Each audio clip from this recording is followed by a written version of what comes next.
ನಿಮಿಷಗಳು, ಸೆಕೆಂಡುಗಳು ಇವೆಲ್ಲ ಏನಿವು? Units of measurement, time measurement ಅಲ್ವಾ? ನೀವು ಟೈಮನ್ನು ಹೇಗೆ ಅಳತೆ ಮಾಡ್ತೀರಾ? ನೀವು ಕಾಲವನ್ನು ಹೇಗೆ ಅಳತೆ ಮಾಡ್ತೀರಾ? ಒಂದು ದಿನ ಆದರೆ ಎಷ್ಟು ಗಂಟೆ ಆಗುತ್ತೆ? 24 ಗಂಟೆ ಆಗುತ್ತೆ.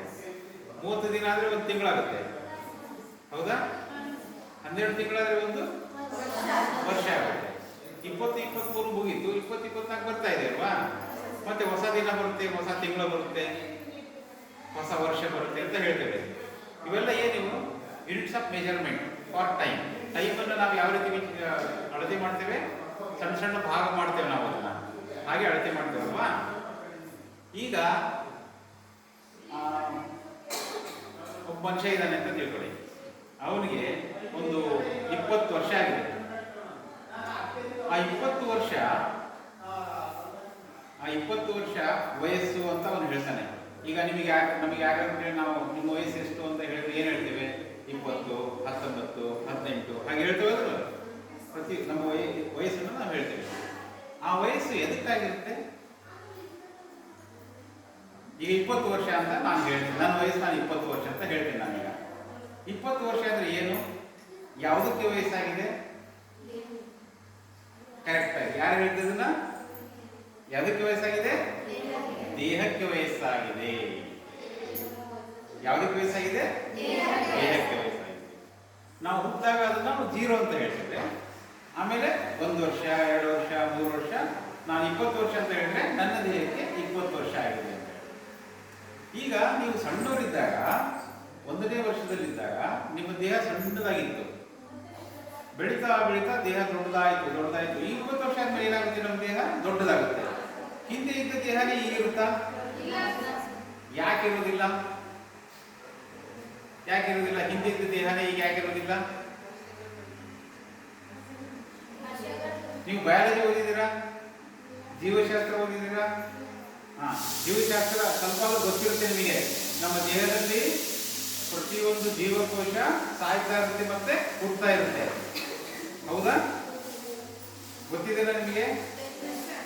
ಗೊತ್ತಿದೆನಾ? ಈಗ ನಾವು ಆಹಾರವನ್ನು ಮಾಡ್ತೇವೆ, ಆಹಾರವನ್ನು ಊಟ ಮಾಡ್ತೇವೆ. ಊಟ ಮಾಡಿದ್ಮೇಲೆ ಏನಾಗುತ್ತೆ? ನಮ್ಮ ಜೀವಕೋಶಗಳು, ಹೊಸ ಜೀವಕೋಶಗಳು ಹುಡ್ತವೆ. ಹಳೆ ಜೀವಕೋಶಗಳು ಸಾಯ್ತಾ ಇರ್ತವೆ. ನಾವು ಕೆಲಸ ಮಾಡ್ತಾ ಇರ್ತೇವೆ, ಅವು ಡ್ಯಾಮೇಜ್ ಆಗ್ತಾ ಇರ್ತವೆ, ಸಾಯ್ತಾ ಇರ್ತವೆ. ನಾವು ತಿನ್ನೋ ಆಹಾರದಿಂದ ಹೊಸ ಜೀವಕೋಶಗಳು ಹುಡ್ತಾ ಇರ್ತವೆ. ಅದರರ್ಥ ಏನಂದ್ರೆ, ನಾವು ಸಣ್ಣವರಿದ್ದಾಗಿಂದ ದೊಡ್ಡವರಾಗೋದಂತ. ಈಗ ನಾವು 20 ವರ್ಷ ಅಂತ ನಾನು ಹೇಳಿದ್ರೆ, ನನ್ನ ಈ ದೇಹ 20 ವರ್ಷದ ದೇಹ 1ನೇ ವರ್ಷ 2ನೇ ವರ್ಷದ ದೇಹ ಅಲ್ಲ, ನಂದು ಹೊಸ ದೇಹ. ಇದು ದೇಹ ಚೇಂಜ್ ಆಗ್ತಾ ಇರುತ್ತೆ. ನಾವು 60 ವರ್ಷ ಆದಾಗ ನಮ್ಮ ದೇಹ, 60 ವರ್ಷದಲ್ಲಿ ಇರೋ ದೇಹ ಬೇರೆನೆ, ಈಗಿರೋ ದೇಹನೇ ಬೇರೆ. ಅಂದ್ರೆ ದೇಹ ಚೇಂಜ್ ಆಗ್ತಾ ಇರುತ್ತೆ, ಬೆಳೀತಾ ಇರುತ್ತೆ. ಹೊಸ ಜೀವಕೋಶಗಳು ಹುಡ್ತಾ ಇರ್ತವೆ, ಮತ್ತೆ ಸಾಯ್ತಾ ಇರ್ತವೆ. ಹಾಗಿದ್ರೆ ನಮ್ದು ಒಂದು ಪ್ರಯಾಣ. ನಮ್ಮ ಜೀವನದಲ್ಲಿ ಏನು ನಾವು ಮಾಡ್ತಾ ಇದ್ದೇವೆ? ಪ್ರಯಾಣ ಮಾಡ್ತಾ ಇದ್ದೇವೆ. ಏನ್ ಮಾಡ್ತಾ ಇದ್ದೇವೆ? ಪ್ರಯಾಣ ಮಾಡ್ತಾ ಇದ್ದೇವೆ. ಎಲ್ಲಿಗೆ ಪ್ರಯಾಣ ಮಾಡ್ತಾ ಇದ್ದೇವೆ? ಎಲ್ಲಿಗೆ ಹೋಗ್ತಾ ಇದ್ದೇವೆ? ನಾವು ಸಣ್ಣವರಾಗಿದ್ದ ಊಟ ಮಾಡ್ತಾ ಇದ್ದೇವೆ, ಅದಕ್ಕೆ ದೊಡ್ಡವರು ಆಗ್ತಾ ಇದ್ದೇವೆ, ಬೆಳೀತಾ ಇದ್ದೇವೆ. ಈಗ ಒಂದು ಮರಕ್ಕೆ ನೀರು ಹಾಕಿದ್ರೆ ಏನಾಗುತ್ತೆ? ಒಂದು ಸಣ್ಣ ಗಿಡಕ್ಕೆ ನೀರು ಹಾಕಿದ್ರೆ ಏನಾಗುತ್ತೆ? ಚಿಗುರುತ್ತೆ, ಮತ್ತೆ ಮರ ಆಗುತ್ತೆ, ಹೌದಾ? ಅದು ಹಣ್ಣು ಬಿಡುತ್ತೆ, ಕಾಯಿ ಬಿಡುತ್ತೆ. ನೀವೆಲ್ಲ ನೋಡಿದ್ದೀರ, ನೀವೆಲ್ಲ ಅದನ್ನ ಟಚ್ ಮಾಡಿದ್ದೀರ. ಹಣ್ಣು ತಿಂದಿದ್ದೀರಲ್ವಾ? ಹಣ್ಣು ಎಲ್ಲಿಂದ ಬರುತ್ತೆ? ಗಿಡದಿಂದ ಬರುತ್ತಲ್ಲ. ಈಗ ಅದು ಹಣ್ಣು ಅದು ಸಸಿಯಾಗಿತ್ತು ಸಣ್ಣದಿದ್ದಾಗ. ನೀವೇನ್ ಮಾಡಿದ್ರಿ? ಅದಕ್ಕೆ ನೀರು, ಗೊಬ್ಬರ ಹಾಕ್ತೀರಾ, ಅದು ಬೆಳೆಯುತ್ತೆ. ಬೆಳೀತಾ ಬೆಳೀತಾ ಬೆಳೀತಾ ಆಮೇಲೆ ದೊಡ್ಡದಾದ್ಮೇಲೆ ಹಣ್ಣು ಕೊಡುತ್ತೆ, ಹೌದಾ? ಹಾಗೇನೆ ನಾವು ಏನ್ ಮಾಡ್ತೇವೆ? ನಾವು ಸಣ್ಣವರಿದ್ದಾಗ, ಹುಟ್ಟಿದಾಗ ನಾವು ಸಣ್ಣವರಾಗಿರ್ತೇವೆ. ಅದು ದೇಹ ಬೆಳೀತಾ ಬೆಳೀತಾ ಬೆಳೀತಾ ದೊಡ್ಡದಾಗ್ತಂತ ಬರುತ್ತೆ, ಹೌದಾ? ಆಮೇಲೆ ಒಂದು ಏಜ್ ಆದ್ಮೇಲೆ, ಒಂದು ವಯಸ್ಸಾದ್ಮೇಲೆ ನಾವೇನ್ ಮಾಡ್ತೀವಿ? ನಾವು ಸಾಯ್ತೀವಿ. ಅದಕ್ಕೆ ಮರಣ ಅಂತಾರೆ. ಹುಟ್ಟು ಮತ್ತು ಸಾವು ಅಂತ ಹೇಳ್ತಾರೆ, ಹೌದಾ? ಈಗ ಸತ್ಮೇಲೆ ಏನಾಗುತ್ತೆ?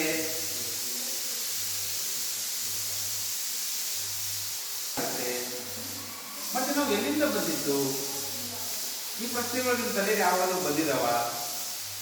ಯಾವಾಗಾದ್ರೂ ವಿಚಾರ ಮಾಡಿದ್ರೆ ಇದ್ರ ಬಗ್ಗೆ? ನಾವು ಯಾರು ಅಂತ ವಿಚಾರ ಮಾಡಿದ್ದೀರಾ? ನಾವು ಮಾಡ್ತಿರೋ ವಿಚಾರಗಳನ್ನ? ಈಗ ನಾವು ಮನುಷ್ಯರಲ್ವಾ? ಈಗ ನಾವು ಮನುಷ್ಯರು, ನಾವು ಎದಕ್ಕೆ ಹುಟ್ಟಿದ್ವಿ? ನಾವು ಬೆಳೀತಾ ಬೆಳೀತಾ ಏನು ಮಾಡ್ತೇವೆ? ನಾವು ಸತ್ತ ಮೇಲೆ ಎಲ್ಲಿಗೆ ಹೋಗ್ತೇವೆ? ಹುಟ್ಟೋದಕ್ಕಿಂತ ಮುಂಚೆ ನಾವು ಎಲ್ಲಿದ್ವಿ? ಈ ಪ್ರಶ್ನೆಗಳು ಮನುಷ್ಯನಿಗೆ ಬರೋದಕ್ಕೆ ಸ್ಟಾರ್ಟ್ ಮಾಡಿದ್ವಿ. ಯಾವಾಗ? ಹಿಂದಿನ ಕಾಲದಿಂದ ಸ್ಟಾರ್ಟ್ ಮಾಡಿದ್ವಿ. ನೀವು ಇತಿಹಾಸ ಓದಿದ್ದೀರಾ? ಹಿಸ್ಟ್ರಿ ಓದ್ತಾ ಇದ್ದೀರಾ? ಹಾಂ, ಹಿಸ್ಟ್ರಿಯಲ್ಲಿ ನಿಮಗೆ ಏನೇನು ಗೊತ್ತಿದೆ? ಹಿಂದಿನ ಕಾಲದಲ್ಲಿ ರಾಜರಿದ್ದರು, ಹಿಂದಿನ ಕಾಲದಲ್ಲಿ ರಾಜರು ಆ ರೀತಿ ಆಳ್ವಿಕೆ ಮಾಡ್ತಾ ಇದ್ರು, ಅವೆಲ್ಲ ಕೇಳಿದಿರಾ? ಮಹಾಭಾರತ ಕೇಳಿದಿರಾ? ರಾಮಾಯಣ ಕೇಳಿದಿರಾ? ಹಾಂ, ಸರಿ. ರಾಮಾಯಣದಲ್ಲಿ ಯಾರು ಬರ್ತಾರೆ? ಮಹಾಭಾರತದಲ್ಲಿ ಯಾರು ಬರ್ತಾರೆ? ಸರಿ, ಪಾಂಡವರು, ಕೌರವರು ಬರ್ತಾರೆ. ಅಂದ್ರೆ ಅವು ಯಾವಾಗ ನಡೀತು? ರಾಮಾಯಣ ಮಹಾಭಾರತ ಯಾವಾಗ ಆಯ್ತದು? ಈಗ ನೀವು ಹೇಳಿದ್ರಲ್ಲ ಒಂದೊಂದು ವರ್ಷ ಅಂತ ಹೇಳಿ, ನಮ್ಮ ಜೀವನದಲ್ಲಿ 50 ವರ್ಷ ಅಂತ ನಾವು ಹೇಳಿದ್ವಿ, 60 ವರ್ಷ ಅಂತ ನಾವು ಹೇಳಿದ್ವಿ ವಯಸ್ಸು. ರಾಮಾಯಣ ಮಹಾಭಾರತ ಆಗಿದ್ದು ಎಷ್ಟು ಸಾವಿರ ವರ್ಷಗಳ ಹಿಂದೆ? 5 ರಿಂದ 6 ಸಾವಿರ ವರ್ಷಗಳ ಹಿಂದಿನ ಮಾತು. ಎಷ್ಟು ಸಾವಿರ ವರ್ಷಗಳು? 6 ಸಾವಿರ ವರ್ಷಗಳ ಹಿಂದಿನ ಮಾತು. ಅದನ್ನು ನಾವು ಓದ್ತಾ ಇದ್ದೀವಿ ಈಗ. ಅದೇ ರೀತಿ ಹಿಂದೆ ಬಂದಂಥ ಮಹಾನ್ ಭಾವರು ಅಥವಾ ನಾವು ದೇವರ ಅವತಾರ ಅಂತ ಹೇಳ್ತೇವಲ್ಲ, ಅವರ ಬಗ್ಗೆ ನಾವು ಓದ್ತಾನೇ ಇರ್ತೇವೆ. ಈಗ ದೇವರ ಅವತಾರ ಅಂದ್ರೆ ಏನು? ನೀವು ದೇವರನ್ನು ನಂಬ್ತೀರಾ? ದೇವರಿಗೆ ನಮಸ್ಕಾರ ಮಾಡ್ತೀರಾ? ದೇವರಲ್ಲಿ ಏನು ಕೇಳ್ಕೊತೀರಾ? ವಿದ್ಯಾಬುದ್ಧಿ ಕೊಡು ಅಂತ ಕೇಳ್ತೀರಾ? ನಮ್ಮನ್ನು ಜಾಣರನ್ನಾಗಿ ಮಾಡ್ರಿ ಅಂತ ಕೇಳ್ತೀರಾ? ಹಾ, ಸರಿ. ಈಗ ದೇವರನ್ನೇ ಯಾಕೆ ಕೇಳ್ತೀವಿ ನಾವು?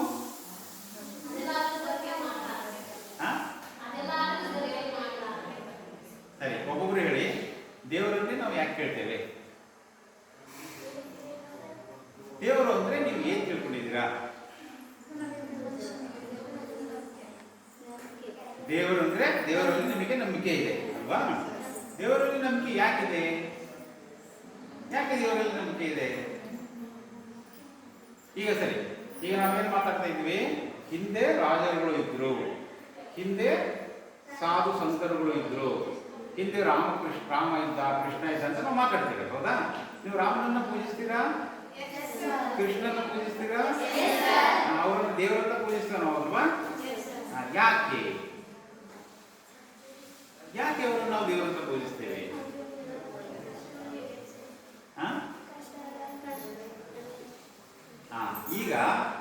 ಈಗ ನೋಡಿ, ಈಗ ನಾವು ಮನುಷ್ಯರಾಗಿ ಹುಟ್ಟಿದ್ದೇವೆ, ಹೌದಾ? ನಾವು ಮನುಷ್ಯರಾಗಿ ಹುಟ್ಟಿದ್ದೇವೆ. ನಮ್ಮ ದೇಹ ಸಣ್ಣದಿತ್ತು, ದೊಡ್ಡದಾಗುತ್ತಾ ಒಂದಿನ ಸತ್ತು ಹೋಗುತ್ತೆ. ಹಾಗಿದ್ರೆ ನಮ್ಮ ಗುರಿ ಏನು ಜೀವನದಲ್ಲಿ? ನಾವೇನು ಮಾಡಬೇಕು?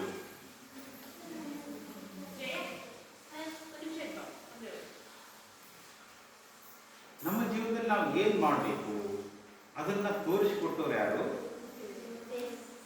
ಅದನ್ನ ತೋರಿಸಿಕೊಟ್ಟವ್ರು ಯಾರು? ದೇವರು. ಸಾಧು ಸಂತರುಗಳು ಅಂತ ನಾವು ಹೇಳ್ತೇವೆ, ಕೇಳಿದಿರಾ?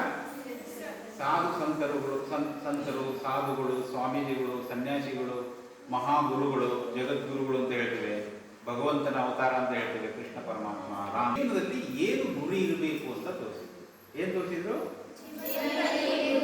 ನಮ್ಮ ಗುರಿ ಏನು? ನಾವು ಎದಕ್ಕೆ ಹುಟ್ಟಿದ್ದೇವೆ? ಹುಟ್ಟಿದ್ಮೇಲೆ ನಾವು ಏನು ಮಾಡಬೇಕು? ನಮ್ಮ ಗುರಿ, ನಿಜವಾದ ಗುರಿ ನಮ್ದು ಏನು ಅಂತ ತೋರಿಸಿದ್ರು. ಹಾಗಿದ್ರೆ ನಿಜವಾದ ನಮ್ಮ ಗುರಿ ಯಾವುದು? ನಮ್ಮ ಗುರಿ ಯಾವುದು? ನಾವು ಬೆಳಗ್ಗೆ ಹೇಳ್ತೇವೆ, ಸ್ನಾನ ಮಾಡ್ತೇವೆ, ನಮ್ಮ ಕಾಲೇಜಿಗೆ ಹೋಗ್ತೇವೆ, ಓದ್ತೇವೆ, ಜ್ಞಾನ ತಗೊಳ್ತೇವೆ. ಓದಿ ಏನು ಮಾಡ್ತೀರಾ? ನೀವು ಜಾಣರಾಗ್ತೀರಾ ಅಲ್ವಾ? ಓದ್ತೀರಾ, ನೀವು ಜಾಣರಾಗ್ತೀರಾ, ತಿಳುವಳಿಕೆ ಬರುತ್ತೆ, ಅರಿವು ಬರುತ್ತೆ, ಏನು ಮಾಡಬೇಕು, ಏನು ಮಾಡಬಾರ್ದು, ವಿಚಾರಗಳು ಬರ್ತವೆ, ಒಂದೇನೋ ಒಂದು ಸ್ಕಿಲ್ ಬರುತ್ತೆ. ನೀವು ಕಂಪ್ಯೂಟರ್ ಓದಿದ್ದೀರಾ? ಕಂಪ್ಯೂಟರ್ ಟೈಪ್ ಮಾಡಕ್ ಬರುತ್ತಾ? ಸರಿ, ಅದು ಏನು ಒಂದು ಸ್ಕಿಲ್ ಕಲಿತೀರಾ ನೀವು? ಒಂದು ಏನಾದರೂ ಒಂದು ಮಾಡಬೇಕಂದ್ರೆ ಅದಕ್ಕೆ ಒಂದು ಸ್ಕಿಲ್ ಬೇಕು, ಅದಕ್ಕೆ ಒಂದು ಜಾಣ್ಮೆ ಬೇಕು, ಅದನ್ನು ಕಲಿತೀರಲ್ವಾ? ಈಗ ನಿಮಗೆ ಅದನ್ನು ಹೇಳ್ಕೊಡೋರು ಯಾರು? ಒಬ್ಬ ಗುರುಗಳು, ಹೌದಾ? ನೀವು ಗುರುಗಳಿಲ್ದಂಗೆ ಏನಾದರೂ ಕಲಿಯಕ್ಕಾಗುತ್ತಾ? ಇಲ್ಲ. ಹಾಗೇನೆ ನಮ್ಮ ಜೀವನದಲ್ಲಿ ನೀವು ಒಂದು ಸಣ್ಣ ಸ್ಕಿಲ್ ಕಲಿಬೇಕಂದ್ರೆ ನೀವೊಂದು ಗುರು ಬೇಕು. ಅದಕ್ಕೆ ನಮ್ಮ ಜೀವನದಲ್ಲಿ ಏನು ನಮ್ಮ ಗುರಿ ಅಂತ ತಿಳ್ಕೊಳ್ಳೋದಕ್ಕೆ ನಮಗೆ ಒಬ್ಬ ಗುರು ಬೇಕು. ಆ ಗುರುವಿಗೆ ನಾವು ಆಧ್ಯಾತ್ಮಿಕ ಗುರು ಅಂತ ಹೇಳ್ತೇವೆ, ಅಥವಾ ಸ್ಪಿರಿಚುವಾಲಿಟಿ ಅಂತ ಹೇಳ್ತೇವೆ. ಸ್ಪಿರಿಚುವಾಲಿಟಿ ಅಂತ ಇಂಗ್ಲಿಷ್ ಅಂತ ಕೇಳಿದ್ರ ಸ್ಪಿರಿಚುವಲ್, ಇಲ್ಲ ಕನ್ನಡದಲ್ಲಿ ಆಧ್ಯಾತ್ಮಿಕತೆ ಅಂತ ಹೇಳ್ತೇವೆ. ಏನರ್ಥ ಆದದ್ದು ಅಂದ್ರೆ ನಾವು ಯಾವ ರೀತಿ ಜೀವನ ಮಾಡಬೇಕು ಮತ್ತೆ ಮುಂದೆ ನಮ್ಮ ಗುರಿ ಏನು ಅನ್ನೋದನ್ನ ಅವರು ತೋರಿಸ್ಕೊಡ್ತಾರೆ. ಅವರಿಗೆ ನಾವು ಆಧ್ಯಾತ್ಮಿಕ ಗುರು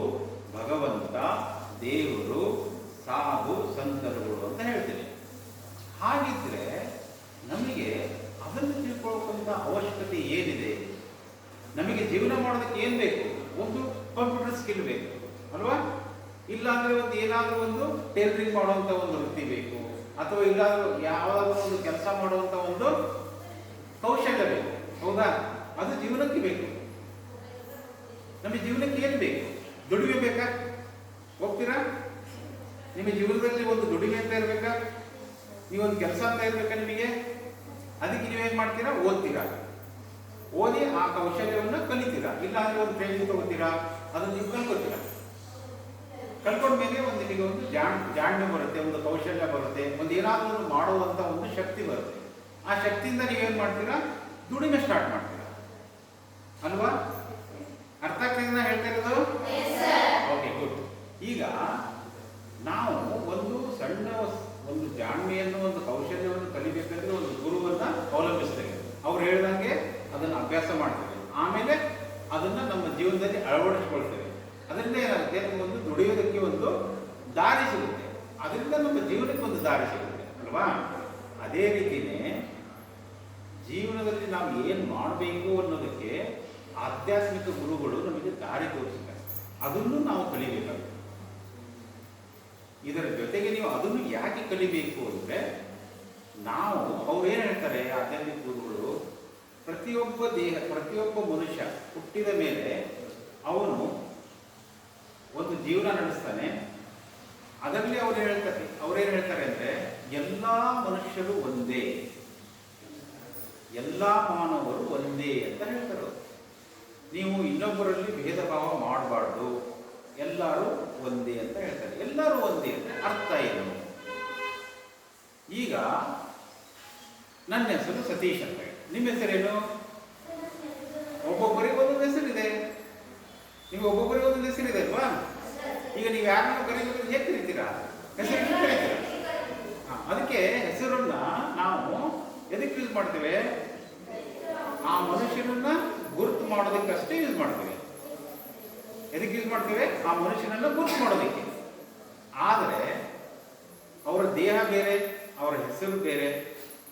ಆದರೆ ಮನುಷ್ಯರೆಲ್ಲರೂ ಒಂದೇ ಅಂತ ಹೇಳ್ತಾರೆ. ಹೇಗೆ ಹೇಳ್ತಾರೆ? ಯಾಕೆ ಹೇಳಿದ್ರು ಗುರುಗಳು ಒಂದೇ ಅಂತ? ಯಾಕೆ ಹೇಳ್ತಾರೆ? ಭಾವನೆಗಳು ಕರೆಕ್ಟಾಗಿ ಹೇಳಮ್ಮ. ಭಾವನೆ ಒಂದೇ. ಭಾವನೆ ಅಂದ್ರೆ ಏನು ನೋಡಿ. ಈಗ ನಿಮಗೆಲ್ಲರಿಗೂ ತಲೆ ಇದೆನಾ? ತಲೆಯಲ್ಲಿ ಏನಿದೆ? ಮೆದುಳಿದೆನಾ? ಬ್ರೈನ್ ಇದೆನಾ? ನೀವು ವಿಚಾರ ಮಾಡೋದೆಲ್ಲೇ? ಬ್ರೈನ್. ನಿಮಗೆ ಮನಸ್ಸು ಅಂತ ಒಂದಿದೆ, ಗೊತ್ತಾ? ಈಗ ಬ್ರೈನ್ ಬೇರೆ, ಮನಸ್ಸು ಬೇರೆನಾ? ಮನಸ್ಸು ಬ್ರೈನ್ ಬೇರೆ ಬೇರೆನಾ? ಬೇರೆನಾ ಒಂದ? ಬೇರೆ ಬೇರೆನಾ? ಈಗ ನೋಡಿ, ನೀವು ಕಂಪ್ಯೂಟರ್ ಯೂಸ್ ಮಾಡ್ತೀರಾ. ಕಂಪ್ಯೂಟರ್ ಕೀಬೋರ್ಡ್ ಇದೆ, ನೀವು ಮುಟ್ತೀರಾ, ಅದನ್ನ ಟೈಪ್ ಮಾಡ್ತೀರಾ, ಪೇಪರಲ್ಲಿ ಅದು ಪ್ರಿಂಟ್ ಆಗುತ್ತೆ, ಅದು ನೀವು ಮುಟ್ಟಿ ಓದ್ತೀರಾ ಅಲ್ವಾ? ಆದರೆ ಅಲ್ಲಿ ಸಾಫ್ಟ್ವೇರ್ ಇದೆಯಲ್ಲ ಒಳಗಡೆ, ಅದು ಕೆಲಸ ಮಾಡೋದು. ಕೇಳಿದರೆ ಸಾಫ್ಟ್ವೇರ್ ಅಂತ ಹೇಳಿ? ಆ ಸಾಫ್ಟ್ವೇರ್ ಮುಟ್ಟಕ್ಕಾಗುತ್ತಾ? ಮುಟ್ಟಕ್ಕಾಗೋದಿಲ್ಲಲ್ಲ? ಹಾಗೇನೆ ಬ್ರೇನ್ ಅಂತ ಇದೆಯಲ್ಲ, ನೀವು ಮುಟ್ಟಬಹುದು. ನಿಮ್ಮ ತಲೆಯಲ್ಲಿ ಬ್ರೇನ್ ಅಂತ ಇದೆ, ಡಾಕ್ಟರ್ಗಳು ಅದನ್ನು ಆಪರೇಷನ್ ಮಾಡ್ತಾರೆ, ಏನಾದರೂ ಪ್ರಾಬ್ಲಮ್ ಆದರೆ ಅದನ್ನು ಮುಟ್ತಾರೆ, ಅದನ್ನು ನೀವು ಮುಟ್ಟಬಹುದು. ಆದರೆ ಮನಸ್ಸನ್ನು ಮುಟ್ಟಕ್ಕಾಗುತ್ತಾ? ಯಾಕೆ? ಅದು ಸಾಫ್ಟ್ವೇರ್ ಇದ್ದಂಗೆ.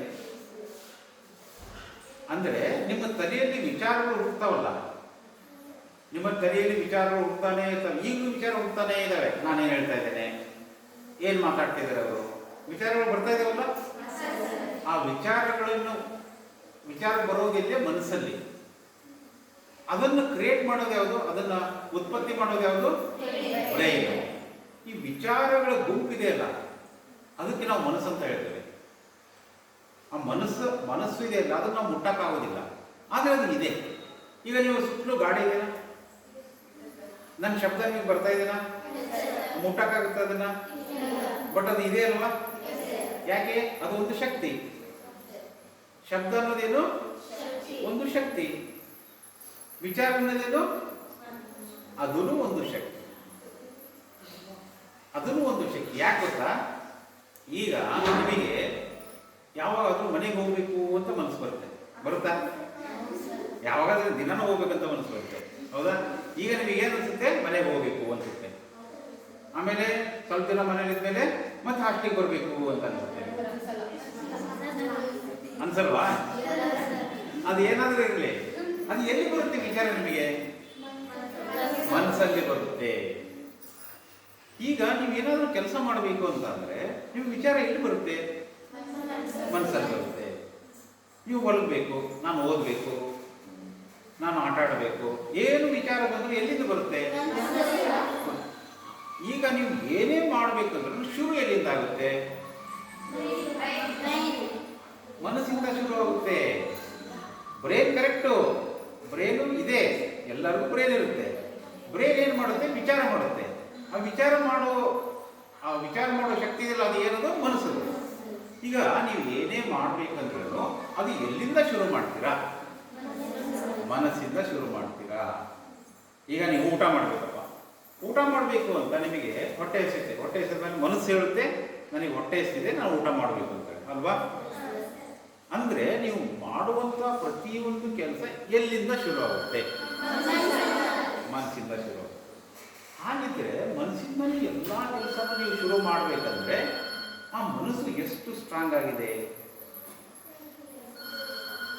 ನೀವು ಪ್ರತಿಯೊಂದು ಕೆಲಸನೂ ಎಲ್ಲಿಂದ ಶುರು ಮಾಡ್ತೀರಾ? ಮನಸ್ಸಿಂದ ಶುರು ಮಾಡ್ತೀರಾ.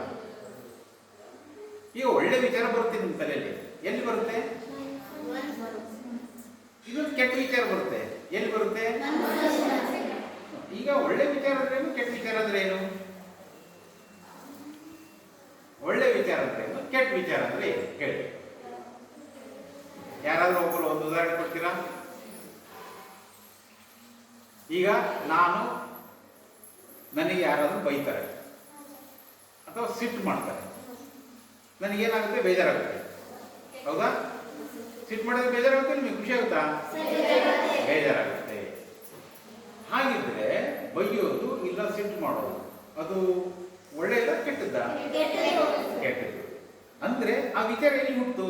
ಈಗ ನಾನು ನಿಮಗೆ ಬೈದ್ರೆ ಅಥವಾ ನೀವು ನಮಗೆ ಬೈದ್ರೆ ಬೈಯೋಕ್ಕಿಂತ ಮುಂಚೆ ಆ ವಿಚಾರ ಎಲ್ಲಿ ಹುಟ್ಟು? ಮನಸ್ಸಲ್ಲಿ ಹುಟ್ಟು. ಹಾಗಿದ್ರೆ ಕೆಟ್ಟ ವಿಚಾರನೂ ಮನಸ್ಸಲ್ಲೇ ಹುಟ್ಟುತ್ತೆ, ಒಳ್ಳೆ ವಿಚಾರನೂ ಮನಸ್ಸಲ್ಲೇ ಹುಟ್ಟುತ್ತೆ. ಈಗ ಮನಸ್ಸನ್ನ ನೀಟಾಗಿ ಇಟ್ಟುಕೊಂಡ್ರೆ ಕೆಟ್ಟ ವಿಚಾರ ಮಾಡದೇ ಇರೋಕ್ಕೆ ಸಾಧ್ಯ ಇದೇನಾ? ಈಗ ನಾವು ಮನಸ್ಸನ್ನ ನೀಟಾಗಿ ಇಟ್ಕೊಂಡ್ರೆ ನಾವು ಕೆಟ್ಟ ವಿಚಾರನ ಮಾಡದೇ ಇರ್ಬೋದ? ನಾವು ಮಾಡದೇ ಇರೋದಕ್ಕೆ ಸಾಧ್ಯ ಇದೆನಾ? ಯಾಕಿಲ್ಲ? ಈಗ ನಾವು ಬರೇ ಒಳ್ಳೆ ವಿಚಾರ ಮಾಡ್ಬೇಕಂತ ತೀರ್ಮಾನ ಮಾಡೋಣ ಇವತ್ತಿಂದ, ಸಾಧ್ಯ ಇದೆನಾ?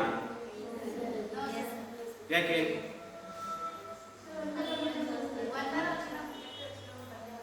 ಕೆಟ್ಟ ಯೋಚನೆಗಳು ಬಂದೇ ಬರ್ತವೆ. ಕರೆಕ್ಟ್. ಈಗ ನೋಡಿ, ಮನಸ್ಸು ಅಂದ್ರೆ ಏನು ಗೊತ್ತಾ? ಅದು ಯಾವಾಗಲೂ ಸುಮ್ಮನೆ ಏನಾದರೂ ಒಂದು ವಿಚಾರ ಮಾಡ್ತಾನೇ ಇರುತ್ತೆ, ಅಲ್ವಾ? ಏನಾದರೂ ಒಂದು ವಿಚಾರ ಮಾಡ್ತಾ ಇರುತ್ತೆ. ಅದು ಒಳ್ಳೇದು ಮಾಡುತ್ತೋ ಕೆಟ್ಟದ್ದು ಮಾಡುತ್ತೋ ಸುಮ್ಮನೆ ಮಾಡ್ತಾನೇ ಇರುತ್ತದು. ಈ ಕೆಟ್ಟ ವಿಚಾರ ಬರೋದು ಬಹಳ ಸಹಜ. ಒಳ್ಳೆ ವಿಚಾರ ಬಂದರೆ ಕೆಟ್ಟ ವಿಚಾರಗಳು ಬರೋದು ಬಹಳ ಸಹಜ. ಆದರೆ ನಾವೇನು ಮಾಡಬೇಕು? ನಾವು ಅದನ್ನ ಕೇಳು, ಕರೆಕ್ಟಾಗಿ ಹೇಳ್ತಿದೀಯಮ್ಮ. ಯೋಚನೆ ಮಾಡಿ. ಈಗ ನಮ್ಮಲ್ಲಿ ಒಳ್ಳೆ ವಿಚಾರ ಬಂದಂಗೆ ಕೆಟ್ಟ ವಿಚಾರಗಳು ಬರ್ತಾ ಇರ್ತವೆ. ನಾವೇನ್ ಮಾಡ್ಬೇಕೀಗ? ಒಳ್ಳೆಯದ್ರ ಬಗ್ಗೆ ಯೋಚನೆ ಮಾಡ್ತಿರೋ ಬಟ್ ಕೆಟ್ಟ ವಿಚಾರಗಳು ಬರ್ತಾವಲ್ಲ, ಏನ್ ಮಾಡ್ತೀರ ಅವಾಗ? ಏನ್ ಮಾಡ್ಬೇಕು ಅಂದ್ರೆ, ಈಗ ನೀವು ಒಂದು ಮನಸ್ಸನ್ನು ಸುಮ್ಮನೆ ವಿಚಾರ ಮಾಡ್ತಾ ಇರುತ್ತೆ, ನಿಮಗೆ ಯಾವುದೋ ಒಂದು ವಿಚಾರ ಕೆಟ್ಟ ವಿಚಾರ ಬಂದ್ಬಿಡುತ್ತೆ. ಅವಾಗ ನೀವು ಏನ್ ಮಾಡಬೇಕು? ಅದು ಅಲ್ಲಿಗೆ ಬಿಡ್ಬೇಕು. ಏನ್ ಮಾಡ್ಬೇಕು? ಅಲ್ಲಿಗೆ ಬಿಡು. ಅದನ್ನ ಮುಂದುವರಿಸಬಾರ್ದು. ಅದನ್ನ ಏನ್ ಮಾಡ್ಬಾರ್ದು? ಮುಂದುವರಿಸಬಾರ್ದು. ಯಾವುದನ್ನ ಮುಂದುವರಿಸಬೇಕು? Correct, very good. ಅಂದ್ರೆ ನಿಮ್ಮಲ್ಲಿ ವಿಚಾರಗಳು ಬರೋದು ಬಹಳ ಸಹಜ. ಪ್ರತಿಯೊಬ್ಬ ಮನುಷ್ಯನಿಗೂ ವಿಚಾರಗಳು ಬರ್ತವೆ. ಯಾವುದನ್ನ ಮುಂದುವರಿಸಬೇಕು? ಒಳ್ಳೆಯ ವಿಚಾರ ಮುಂದುವರಿಸಬೇಕು. ಅದೇ ದಾರಿಯಲ್ಲಿ ವಿಚಾರ ಮಾಡಬೇಕು. ಕೆಟ್ಟ ವಿಚಾರ ಬಂತಂದ್ರೆ ಏನ್ ಮಾಡ್ಬೇಕು? Just stop. ಮೈಂಡ್ ಅನ್ನ ನಿಮ್ಮ ಮನಸ್ಸಲ್ಲಿ ಏನ್ ಮಾಡ್ಬೇಕು? ಮೈಂಡ್ ಅಂತೇವಲ್ಲ ನಾವು, ಆ ಮೈಂಡ್ ಅನ್ನ ಏನ್ ಮಾಡ್ಬೇಕು? ಡೈವರ್ಟ್ ಮಾಡ್ಕೋಬೇಕು. ಯಾವ್ದ್ರ ಬಗ್ಗೆ ಡೈವರ್ಟ್ ಮಾಡ್ಕೋಬೇಕು? ಈಗ ನಿಮ್ಮಲ್ಲಿ ಮನಸ್ಸಲ್ಲಿ ಒಂದು ಕೆಟ್ಟ ವಿಚಾರ ಬರುತ್ತೆ, ಯಾರಿಗೋ ಸಿಟ್ಟು ಮಾಡಬೇಕು, ಯಾರಿಗೋ ಬೈಬೇಕು, ಅಥವಾ ಇದು ಏನೋ ಒಂದು ವಿಚಾರ ಬರುತ್ತೆ. ನೀವೇನ್ ಮಾಡ್ಬೇಕು? ಅವಾಗ ಆ ವಿಚಾರದಿಂದ ಮನಸ್ಸನ್ನ ಬೇರೆ ಕಡೆ ತಿರುಗಿಸ್ಕೋಬೇಕು. ಹೇಗೆ ತಿರುಗಿಸ್ಕೋತೀರಾ? ಏನಾದ್ರೂ ಒಂದು ಒಳ್ಳೆ ವಿಚಾರ ಮಾಡಬೇಕು ಅಂತ ತಿಳ್ಕೊಳ್ಳಿ. ಫಾರ್ ಎಕ್ಸಾಂಪಲ್, ಈಗ ನಿಮ್ಮಲ್ಲಿ ಇಬ್ಬರು ಫ್ರೆಂಡ್ಸ್ ಇದ್ದೀರಾ, ಒಬ್ಬರು ಇನ್ನೊಬ್ಬರಿಗೆ ಬೈತಾರೆ, ಬೈಬೇಕು ಅನ್ಸುತ್ತೆ, ಇಲ್ಲ ಸಿಟ್ಟು ಮಾಡಬೇಕು ಅನ್ಸುತ್ತೆ. ಅವಾಗ ನೀವೇನ್ ಮಾಡಬೇಕು? ನನ್ನ ಫ್ರೆಂಡಿಗೆ ನಾನು ಬೈಯೋದಕ್ಕಿಂತನೂ ಅವಳನ್ನ ಸ್ವಲ್ಪ ಹೊಗಳೋಣ, ಅಥವಾ ಅವಳಲ್ಲಿ ಏನು ಒಳ್ಳೇದಿದೆ ಅದನ್ನ ಹೇಳೋಣ ಅಂತ ಮನಸ್ಸಲ್ಲಿ ಅನ್ಕೊಂಡ್ರೆ ನಿಮಗೆ ಬರೋ ಕೆಟ್ಟ ವಿಚಾರಗಳು ಅಲ್ಲಿಗೆ ಹೋಗ್ತವೆ. ಈಗ ಇದ್ರ ಮಹತ್ವ ಏನು? ಯಾಕೆ ಮಾಡಬೇಕು ನಾವು ಹೀಗೆ? ನಾವು ಯಾಕೆ ಒಳ್ಳೆ ವಿಚಾರನ್ನೇ ಮಾಡಬೇಕು, ಯಾಕೆ ಕೆಟ್ಟ ವಿಚಾರಗಳನ್ನ ಮಾಡಬಾರ್ದು? ಅದರಿಂದ ಏನು ಉಪಯೋಗ? ಯಾಕೆ ಗೊತ್ತಾ? ಈಗ ನಾವು ಹುಟ್ಟದಾಗಿಂದನೂ, ಈಗ ನಿಮಗೆಲ್ಲ ಎಷ್ಟು ವರ್ಷ? ಒಂದು 15 ವರ್ಷ 20 ವರ್ಷ ಆಗಿರುತ್ತೆ ಅಲ್ವಾ? ಈಗ ನೀವು ಹುಟ್ಟದಾಗಿಂದನೂ ಏನಾದರೂ ಒಂದು ವಿಚಾರ ಮಾಡ್ತಾನೆ ಬಂದಿರ, ಕೆಟ್ಟದ್ದು ಒಳ್ಳೇದು ಏನೋ ಬರ್ತಾನೆ ಇರುತ್ತೆ. ಅದು ನಿಮಗೆ ಗೊತ್ತಾಗ್ತಾ ಇದೆ. ನಿಮ್ಗೆ ಗೊತ್ತಾಗುತ್ತಾ ಯಾವ ಒಳ್ಳೆ ವಿಚಾರ ಯಾವ ಕೆಟ್ಟ ವಿಚಾರ ಅಂತ ಹೇಳಿ? ಗೊತ್ತಾಗುತ್ತೆ. ಹಾಗಿದ್ರೆ ನಾವು ಇಷ್ಟಿನ ಒಳ್ಳೆ ವಿಚಾರ ಕೆಟ್ಟ ವಿಚಾರ ಮಾಡ್ಕೊಂತಾನೆ ಬಂದಿದ್ದೇವೆ, ನಾವು ಒಳ್ಳೆ ವಿಚಾರನೂ ಮಾಡಿದ್ದೇವೆ, ಅದ್ರ ಜೊತೆಗೆ ನಮ್ಗೇನು ಪ್ರಾಬ್ಲಮ್ ಆಗಿಲ್ಲ. ಹಾಗಿದ್ರೆ ನಾವು ಯಾಕೆ ನಿಲ್ಲಿಸ್ಬೇಕು ಕೆಟ್ಟ ವಿಚಾರ? ಈ ಕ್ವಶನ್ ನಿಮ್ಮಲ್ಲಿ ಏನಾರ ಬರ್ತಿದಾವ? ನಿಲ್ಲಿಸ್ಬೇಕು ಬೇಡ? ಕೆಟ್ಟ ವಿಚಾರ ಮಾಡೋದನ್ನ ನಿಲ್ಲಿಸ್ಬೇಕು. ನಿಲ್ಲಿಸೋದ್ರಿಂದ ಏನ್ ಲಾಭ? ನಿಲ್ಲಿಸೋದ್ರಿಂದ ಏನ್ ಲಾಭ? ಈಗ ನೋಡಿ, ನೀವು ಮೊದಲು ಏನು ಹೇಳಿದ್ರಿ? ನಾವೇನು ಡಿಸ್ಕಸ್ ಮಾಡ್ತಾ ಇದ್ದೀವಿ ಮುಂಚೆ, ನಾವು ಯಾವುದೇ ಕೆಲಸ ಶುರು ಮಾಡೋದು ಎಲ್ಲಿಂದ? ಮನಸ್ಸಿಂದ. ಈಗ ಕೆಲಸ ಶುರು ಮಾಡೋ ಮನಸ್ಸೇ ಒಂದು ಫ್ಯಾಕ್ಟ್ರಿ ಅಲ್ವಾ? ಅದೊಂದು ಫ್ಯಾಕ್ಟ್ರಿ ಇದ್ದಂಗೆ. ಆ ಫ್ಯಾಕ್ಟ್ರಿಯಲ್ಲಿ ಒಳ್ಳೆ ವಿಚಾರಗಳು ಬಂದ್ರೆ ಆ ಮನಸ್ಸು ಏನ್ ಮಾಡುತ್ತೆ? ನಿಮ್ಮನ್ನ ಒಳ್ಳೆ ದಾರಿ ಕರ್ಕೊಂಡು ಹೋಗುತ್ತೆ. ಹೇಗೆ? ನೀವು ಮನಸ್ಸನ್ನ ಒಂದು ಫ್ಯಾಕ್ಟ್ರಿ ಇದ್ದಂಗೆ, ಅಲ್ಲೇ ವಿಚಾರಗಳು ಹುಡ್ತಾ ಇರ್ತವೆ. ಆ ವಿಚಾರಗಳನ್ನ ನಾವೇನ್ ಮಾಡ್ತೇವೆ? ಕೆಲಸಗಳನ್ನಾಗಿ ಮಾಡ್ತೇವೆ. ಈಗ ನೀವೇನ್ ಮಾಡ್ತೀರಾ? ನಿಮ್ಮ ಫ್ರೆಂಡಿಗೆ ಬೈತಾ ಇರ್ತೀನಿ ಅಂತ ತಿಳ್ಕೊಳ್ಳಿ. ಈಗ ನಾವು ಏನು ಮಾಡ್ತೇವೆ? ಒಬ್ಬ ಫ್ರೆಂಡಿಗೆ ನಾನು ಬೈತಾ ಇರ್ತೀನಿ. ಫಸ್ಟ್ ಟೈಮ್ ಬೈತೇನೆ, ಫಸ್ಟ್ ಟೈಮ್ ಸಿಟ್ಟು ಮಾಡ್ತೀನಿ, ಅವನು ಸುಮ್ಮನೆ ಇರ್ತಾನೆ. ಸೆಕೆಂಡ್ ಟೈಮ್ ಬೈತೀನಿ, ಸೆಕೆಂಡ್ ಟೈಮ್ ಸಿಟ್ಟು ಮಾಡ್ತೀನಿ. ಹೀಗೆ ದಿನ ಮಾಡ್ತಾ ಮಾಡ್ತಾ ಮಾಡ್ತಾ ಮಾಡ್ತಾ ನನಗೇನು ಅನಿಸುತ್ತೆ? ಅವನಿಗೆ ಬೈಯೋದು, ಅವನನ್ನು ಸಿಟ್ಟು ಮಾಡೋದು ನನಗೆ ಅಭ್ಯಾಸ ಆಗಿಬಿಡುತ್ತೆ, ನನಗೆ ರೂಢಿ ಆಗಿಬಿಡುತ್ತೆ. ಅವನಿಗೆ ಕೇಳಿ ಕೇಳಿ ಕೇಳಿ ಅವನಿಗೂ ರೂಢಿ ಆಗಿಬಿಡುತ್ತೆ. ಹೌದಾ? ಈಗ ಯಾರಿಗೆ ತೊಂದರೆ? ಬೈತಾ ಇರೋ ತೊಂದರೆನೋ ಬೈಸೋಣ ತೊಂದರೆ? ಯಾರಿಗೆ? ಇಲ್ಲ, ಬೈದವ್ರಿಗೆ ತೊಂದರೆ. ಯಾಕೆ ಅಂತ ಹೇಳ್ತೀನಿ. ಈಗ ಫಾರ್ ಎಕ್ಸಾಂಪಲ್, ಈಗ ಒಂದು ಕೆಲಸ ಮಾಡಿ, ನೀವು ಹೀಗೆ ನಮಸ್ಕಾರ ಮಾಡಿ, ದೇವರಿಗೆ ನಮಸ್ಕಾರ ಮಾಡ್ತೀರಲ್ಲ, ಹಾಗೆ ಮಾಡಿ, ಎರಡು ಕೈ ಜೋಡಿಸ್ತೀರಾ? ಈ ಆ ಕೈಯನ್ನು ಹೊರಗಡೆ ತಗೊಂಬನ್ನಿ, ಹಾಗೆ ಸ್ವಲ್ಪ ದೂರ ಹೊರಗಡೆ ತಗೊಂಬನ್ನಿ. ಈಗ ಜೋಡಿಸಿದ್ರಲ್ಲ, ಹಾಗೆ ಹೊರಗಡೆ ತಗೊಂಬನ್ನಿ. ಬಿಡಿಸಿ ಕೈಯನ್ನ ನಿಮ್ಮ ಭುಜದ ಕಡೆ ಇಟ್ಕೊಂಡ್ರಾ? ಎಲ್ಲರೂ ಹಂಗೆ ಮಾಡಬೇಕು, ಕೇಳಬೇಕು ಇದನ್ನ. ಈಗ ನೋಡಿ, ನಿಮ್ಮ ಎಡಗೈ ಇದೆ ಅಲ್ಲ, ಆ ಎಡಗೈ ನೀವು. ಎಡಗೈಯಲ್ಲಿ ಯಾರಿದ್ದಾರೆ? ನೀವಿದ್ದೀರ. ಬಲಗೈಯಲ್ಲಿ ಯಾರಿದ್ದಾರೆ? ನಿಮ್ಮ ಫ್ರೆಂಡ್ ಇದ್ದಾರೆ. ಎಡಗೈಯಲ್ಲಿ ಯಾರಿದ್ದಾರೆ? ಬಲಗೈಯಲ್ಲಿ ಫ್ರೆಂಡ್. ಈಗ ನಿಮ್ಮ ಫ್ರೆಂಡು ನಿಮಗೆ ಬೈತಾರೆ, ಎಡಗೈಗೆ ಬೈತಾರೆ. ಬಲಗೈಯಲ್ಲಿ ನಿಮ್ಮ ಫ್ರೆಂಡ್ ಇದ್ದಾರೆ, ಎಡಗೈಗೆ ಬೈತಾರೆ. ಎಡಗೈ ನೀವಿದ್ದೀರ. ಈಗ ಬೈದಾಗ ಮೂಡು ಯಾರು ಕೆಡುತ್ತೆ? ಬಲಗೈ ಫ್ರೆಂಡ್ ನಿಮಗೆ ಬೈತಾನೆ. ಬಲಗೈ ಇರೋ ನಿಮ್ಮ ಫ್ರೆಂಡಿನ ಮೂಡು ಕೆಡುತ್ತಾ? ಅವನ ಮನಸ್ಸು ಕೆಡುತ್ತಾ? ಅಥವಾ ನಿಮ್ಮ ಮನಸ್ಸು ಕೆಡುತ್ತಾ? ಹೇಳ್ತೇನೆ ಯಾಕೆಂದ್ರೆ, ಯಾರಾದರೂ ಈಗ ಬಲಗೈಯಲ್ಲಿ ನಿಮ್ಮ ಫ್ರೆಂಡ್ ಇದ್ದಾರಲ್ವಾ, ನಿಮಗೆ ಬೈತಾರಲ್ವಾ, ನೀವೇನ್ ಮಾಡ್ತೀರಾ? ಬೇಜಾರಾಗ್ತೀರ, ಸಿಟ್ಟು ಮಾಡ್ತಾನೆ, ಬೇಜಾರಾಗ್ತೀರ. ಮೊದಲು ಬೈದೋನ್ ಮನಸ್ಸು ಕೆಡುತ್ತೋ ಇಲ್ಲೋ? ನೀವು ಬೈದಾಗ, ನೀವು ಸಿಟ್ಟು ಮಾಡಿದಾಗ ನಿಮ್ಮ ಮನಸ್ಸು ಕೆಡುತ್ತೋ ಇಲ್ಲೋ? ಒಂದು ನಿಮಿಷ ನೀವು ಅಪ್ಸೆಟ್ ಆಗ್ತೀರಾ? ನೀವು ಬೇಜಾರಾಗುತ್ತಾ? ಅಥವಾ ಬೈದೆ ಅಂತ ಸಮಾಧಾನ ಆಗುತ್ತಾ? ಈಗ ನೀವು ಸಮಾಧಾನ ಮಾಡ್ಕೊಳ್ಳಿ, ನೀವು ಸಮಾಧಾನ ಮಾಡ್ಕೊಳ್ಳೋಕೆ ಬೈದೆ ಅಂತ ತಿಳ್ಕೊಳ್ಳಿ. ಆದರೆ ನಿಮ್ಮ ಮನಸ್ಸು ಕೆಡುತ್ತಾ? ನಿಮ್ಮ ಮೂಡ್ ಕೆಡುತ್ತಾ? ನೀವು ಎಷ್ಟು ಬೈತೀರಾ ಅಷ್ಟೊಂದು ಹೊತ್ತು ನಿಮ್ಮ ಮೂಡ್ ಕೆಡುತ್ತೆ. ಅಂದರೆ ಬೈದವ್ರಿಗೆ ಅಥವಾ ಸಿಟ್ಟು ಮಾಡೋದ್ರ ಮನಸ್ಸು ಫಸ್ಟು ಕೆಡುತ್ತೆ. ನಿಮಗೆ ಅವು ವಿಚಾರ ಮಾಡೋಕ್ಕೆ ಬರೋದಿಲ್ಲ.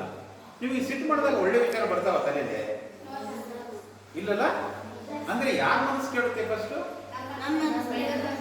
ಬೈದವ್ರ ಮನಸ್ಸು ಕೆಡುತ್ತೆ, ನಿಮ್ಮ ಫ್ರೆಂಡಿನ ಮನಸ್ಸು ಕೆಡುತ್ತೆ. ಈಗ ಅವನು ನಿಮಗೆ ಬೈದಿದ್ದಾನೆ ಅಥವಾ ಅವನು ನಿಮಗೆ ಸಿಟ್ಟು ಮಾಡಿದ್ದಾನೆ. ಈಗ ನಿಮ್ಮ ಮನಸ್ಸು ಕೆಡುತ್ತೋ ಇಲ್ಲೋ? ನಿಮ್ಮ ಮನಸ್ಸು ಕೆಡುತ್ತೋ ಇಲ್ಲೋ? ನಿಮ್ಮ ಮನಸ್ಸು ಕೆಡಿಸಿಕೊಂಡ್ರೆ ಕೆಡುತ್ತೆ, ಇಲ್ಲ ಅಂದ್ರೆ ಹಾಗೆ ಇರುತ್ತೆ. ಅಂದ್ರೆ ಬೈದವ್ರಿಗೆ ಚಾಯ್ಸ್ ಇದೆನಾ? ಬೈದವ್ರ ಮನಸ್ಸು ಕೆಡುತ್ತಲ್ವಾ? ಬೈದವ್ರ ಮನಸ್ಸು ಕೆಡುತ್ತಲ್ವಾ? ಅವನಿಗೆ ಚಾಯ್ಸ್ ಇದೆನಾ ತಕ್ಷಣಕ್ಕೆ? ಇಲ್ಲ. ಆದರೆ ಬೈಸ್ಕೊಂಡವನಿಗೆ ಚಾಯ್ಸ್ ಇದೆನಾ? ಏನ್ ಚಾಯ್ಸ್ ಇದೆ ಅವನಿಗೆ? ಅವನಿಗೆ ಅದನ್ನ ಅವನು ತಗೋಬಹುದು ಮನಸ್ಸಿಗೆ, ಇಲ್ಲ ಅಂದ್ರೆ ಬಿಡಬಹುದು.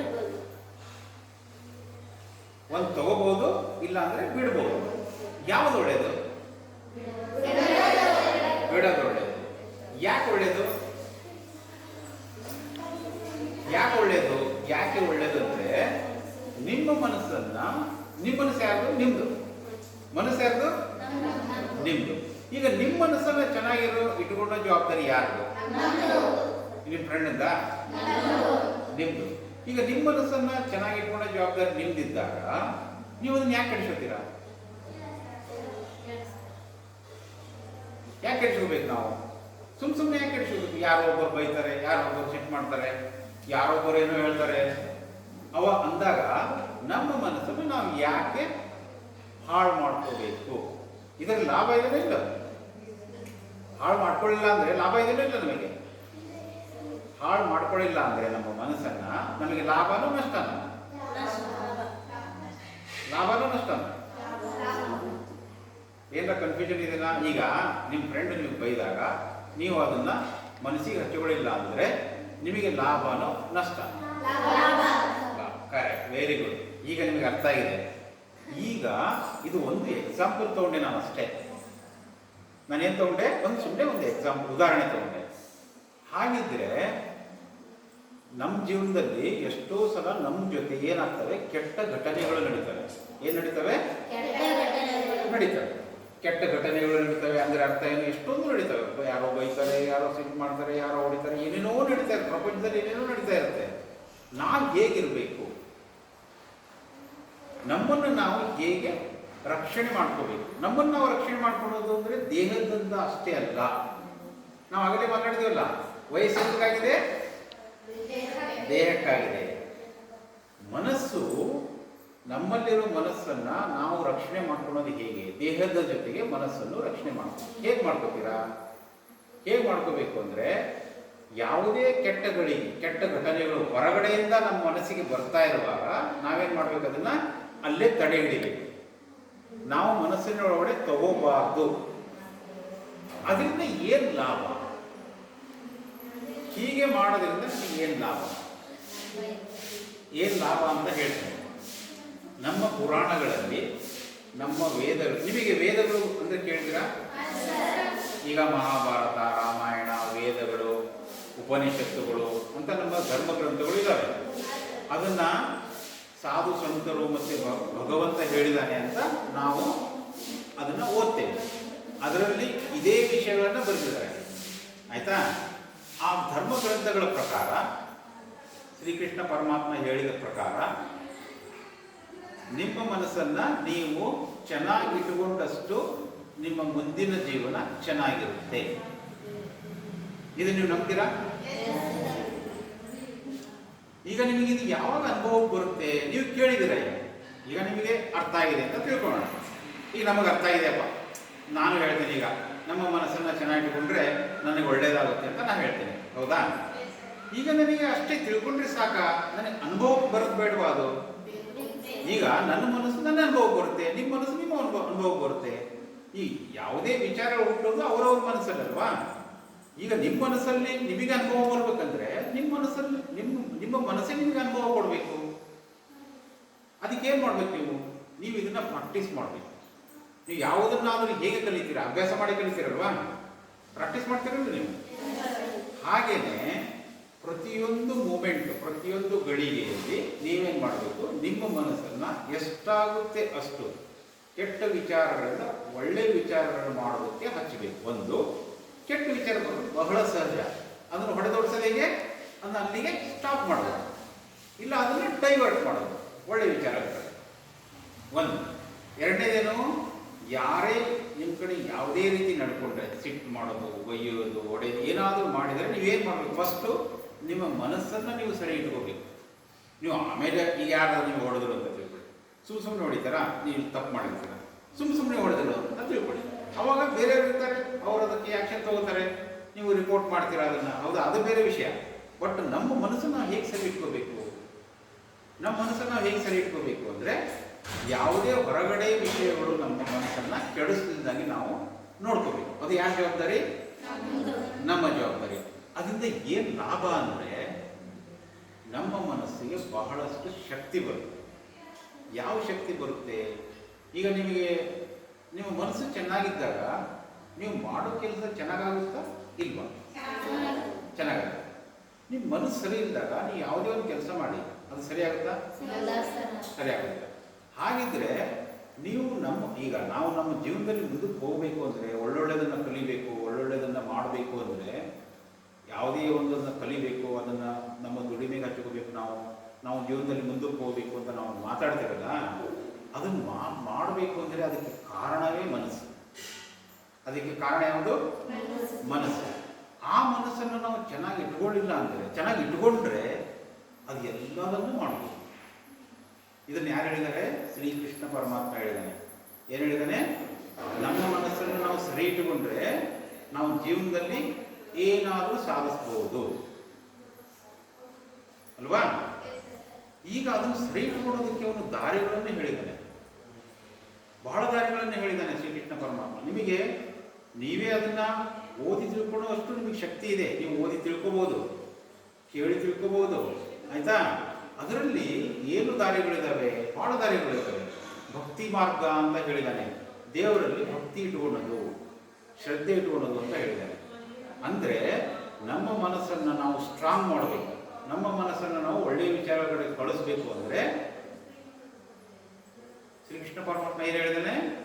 ನಿಮ್ಮಲ್ಲಿ ಭಕ್ತಿ ಮತ್ತು ಶ್ರದ್ಧೆ ಇರಬೇಕು. ಎದರಲ್ಲಿ ಭಕ್ತಿ ಮತ್ತು ಶ್ರದ್ಧೆ? ಎದರಲ್ಲಿರಬೇಕು? ಎದರಲ್ಲಿರಬೇಕು ಭಕ್ತಿ ಮತ್ತು ಶ್ರದ್ಧೆ? ಮನಸ್ಸಲ್ಲಿ. ಯಾವುದ್ರ ಬಗ್ಗೆ ಭಕ್ತಿ ಇರಬೇಕು? ಯಾವುದ್ರ ಬಗ್ಗೆ ಶ್ರದ್ಧೆ ಇರಬೇಕು?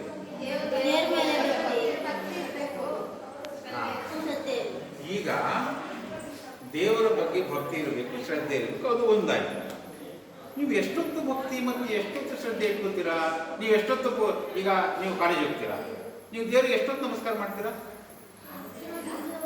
ಎಷ್ಟೊತ್ತು ನಮಸ್ಕಾರ ಮಾಡ್ತೀರಾ? 2 ನಿಮಿಷ, 1 ನಿಮಿಷ, 30 ಸೆಕೆಂಡು ಅಷ್ಟೇ ಅಲ್ವಾ? ಎಷ್ಟೊತ್ತು ಮಾಡ್ತೀರಾ? 1 ಅವರ್ ಹೇಳಿ, ಯಾರು ಒಬ್ಬರು ಹೇಳಿ, ಎಷ್ಟೊತ್ತು ಪೂಜೆ ಮಾಡ್ತೀರಾ? 5 ನಿಮಿಷ, 2 ನಿಮಿಷ, 5 ನಿಮಿಷ. 5 ನಿಮಿಷ ನೀವು ದೇವ್ರ ಮೇಲೆ ಭಕ್ತಿ ತೋರಿಸ್ತೀರಾ. ಉಳಿದು 24 ಗಂಟೆ ಏನು ಮಾಡ್ತೀರಾ?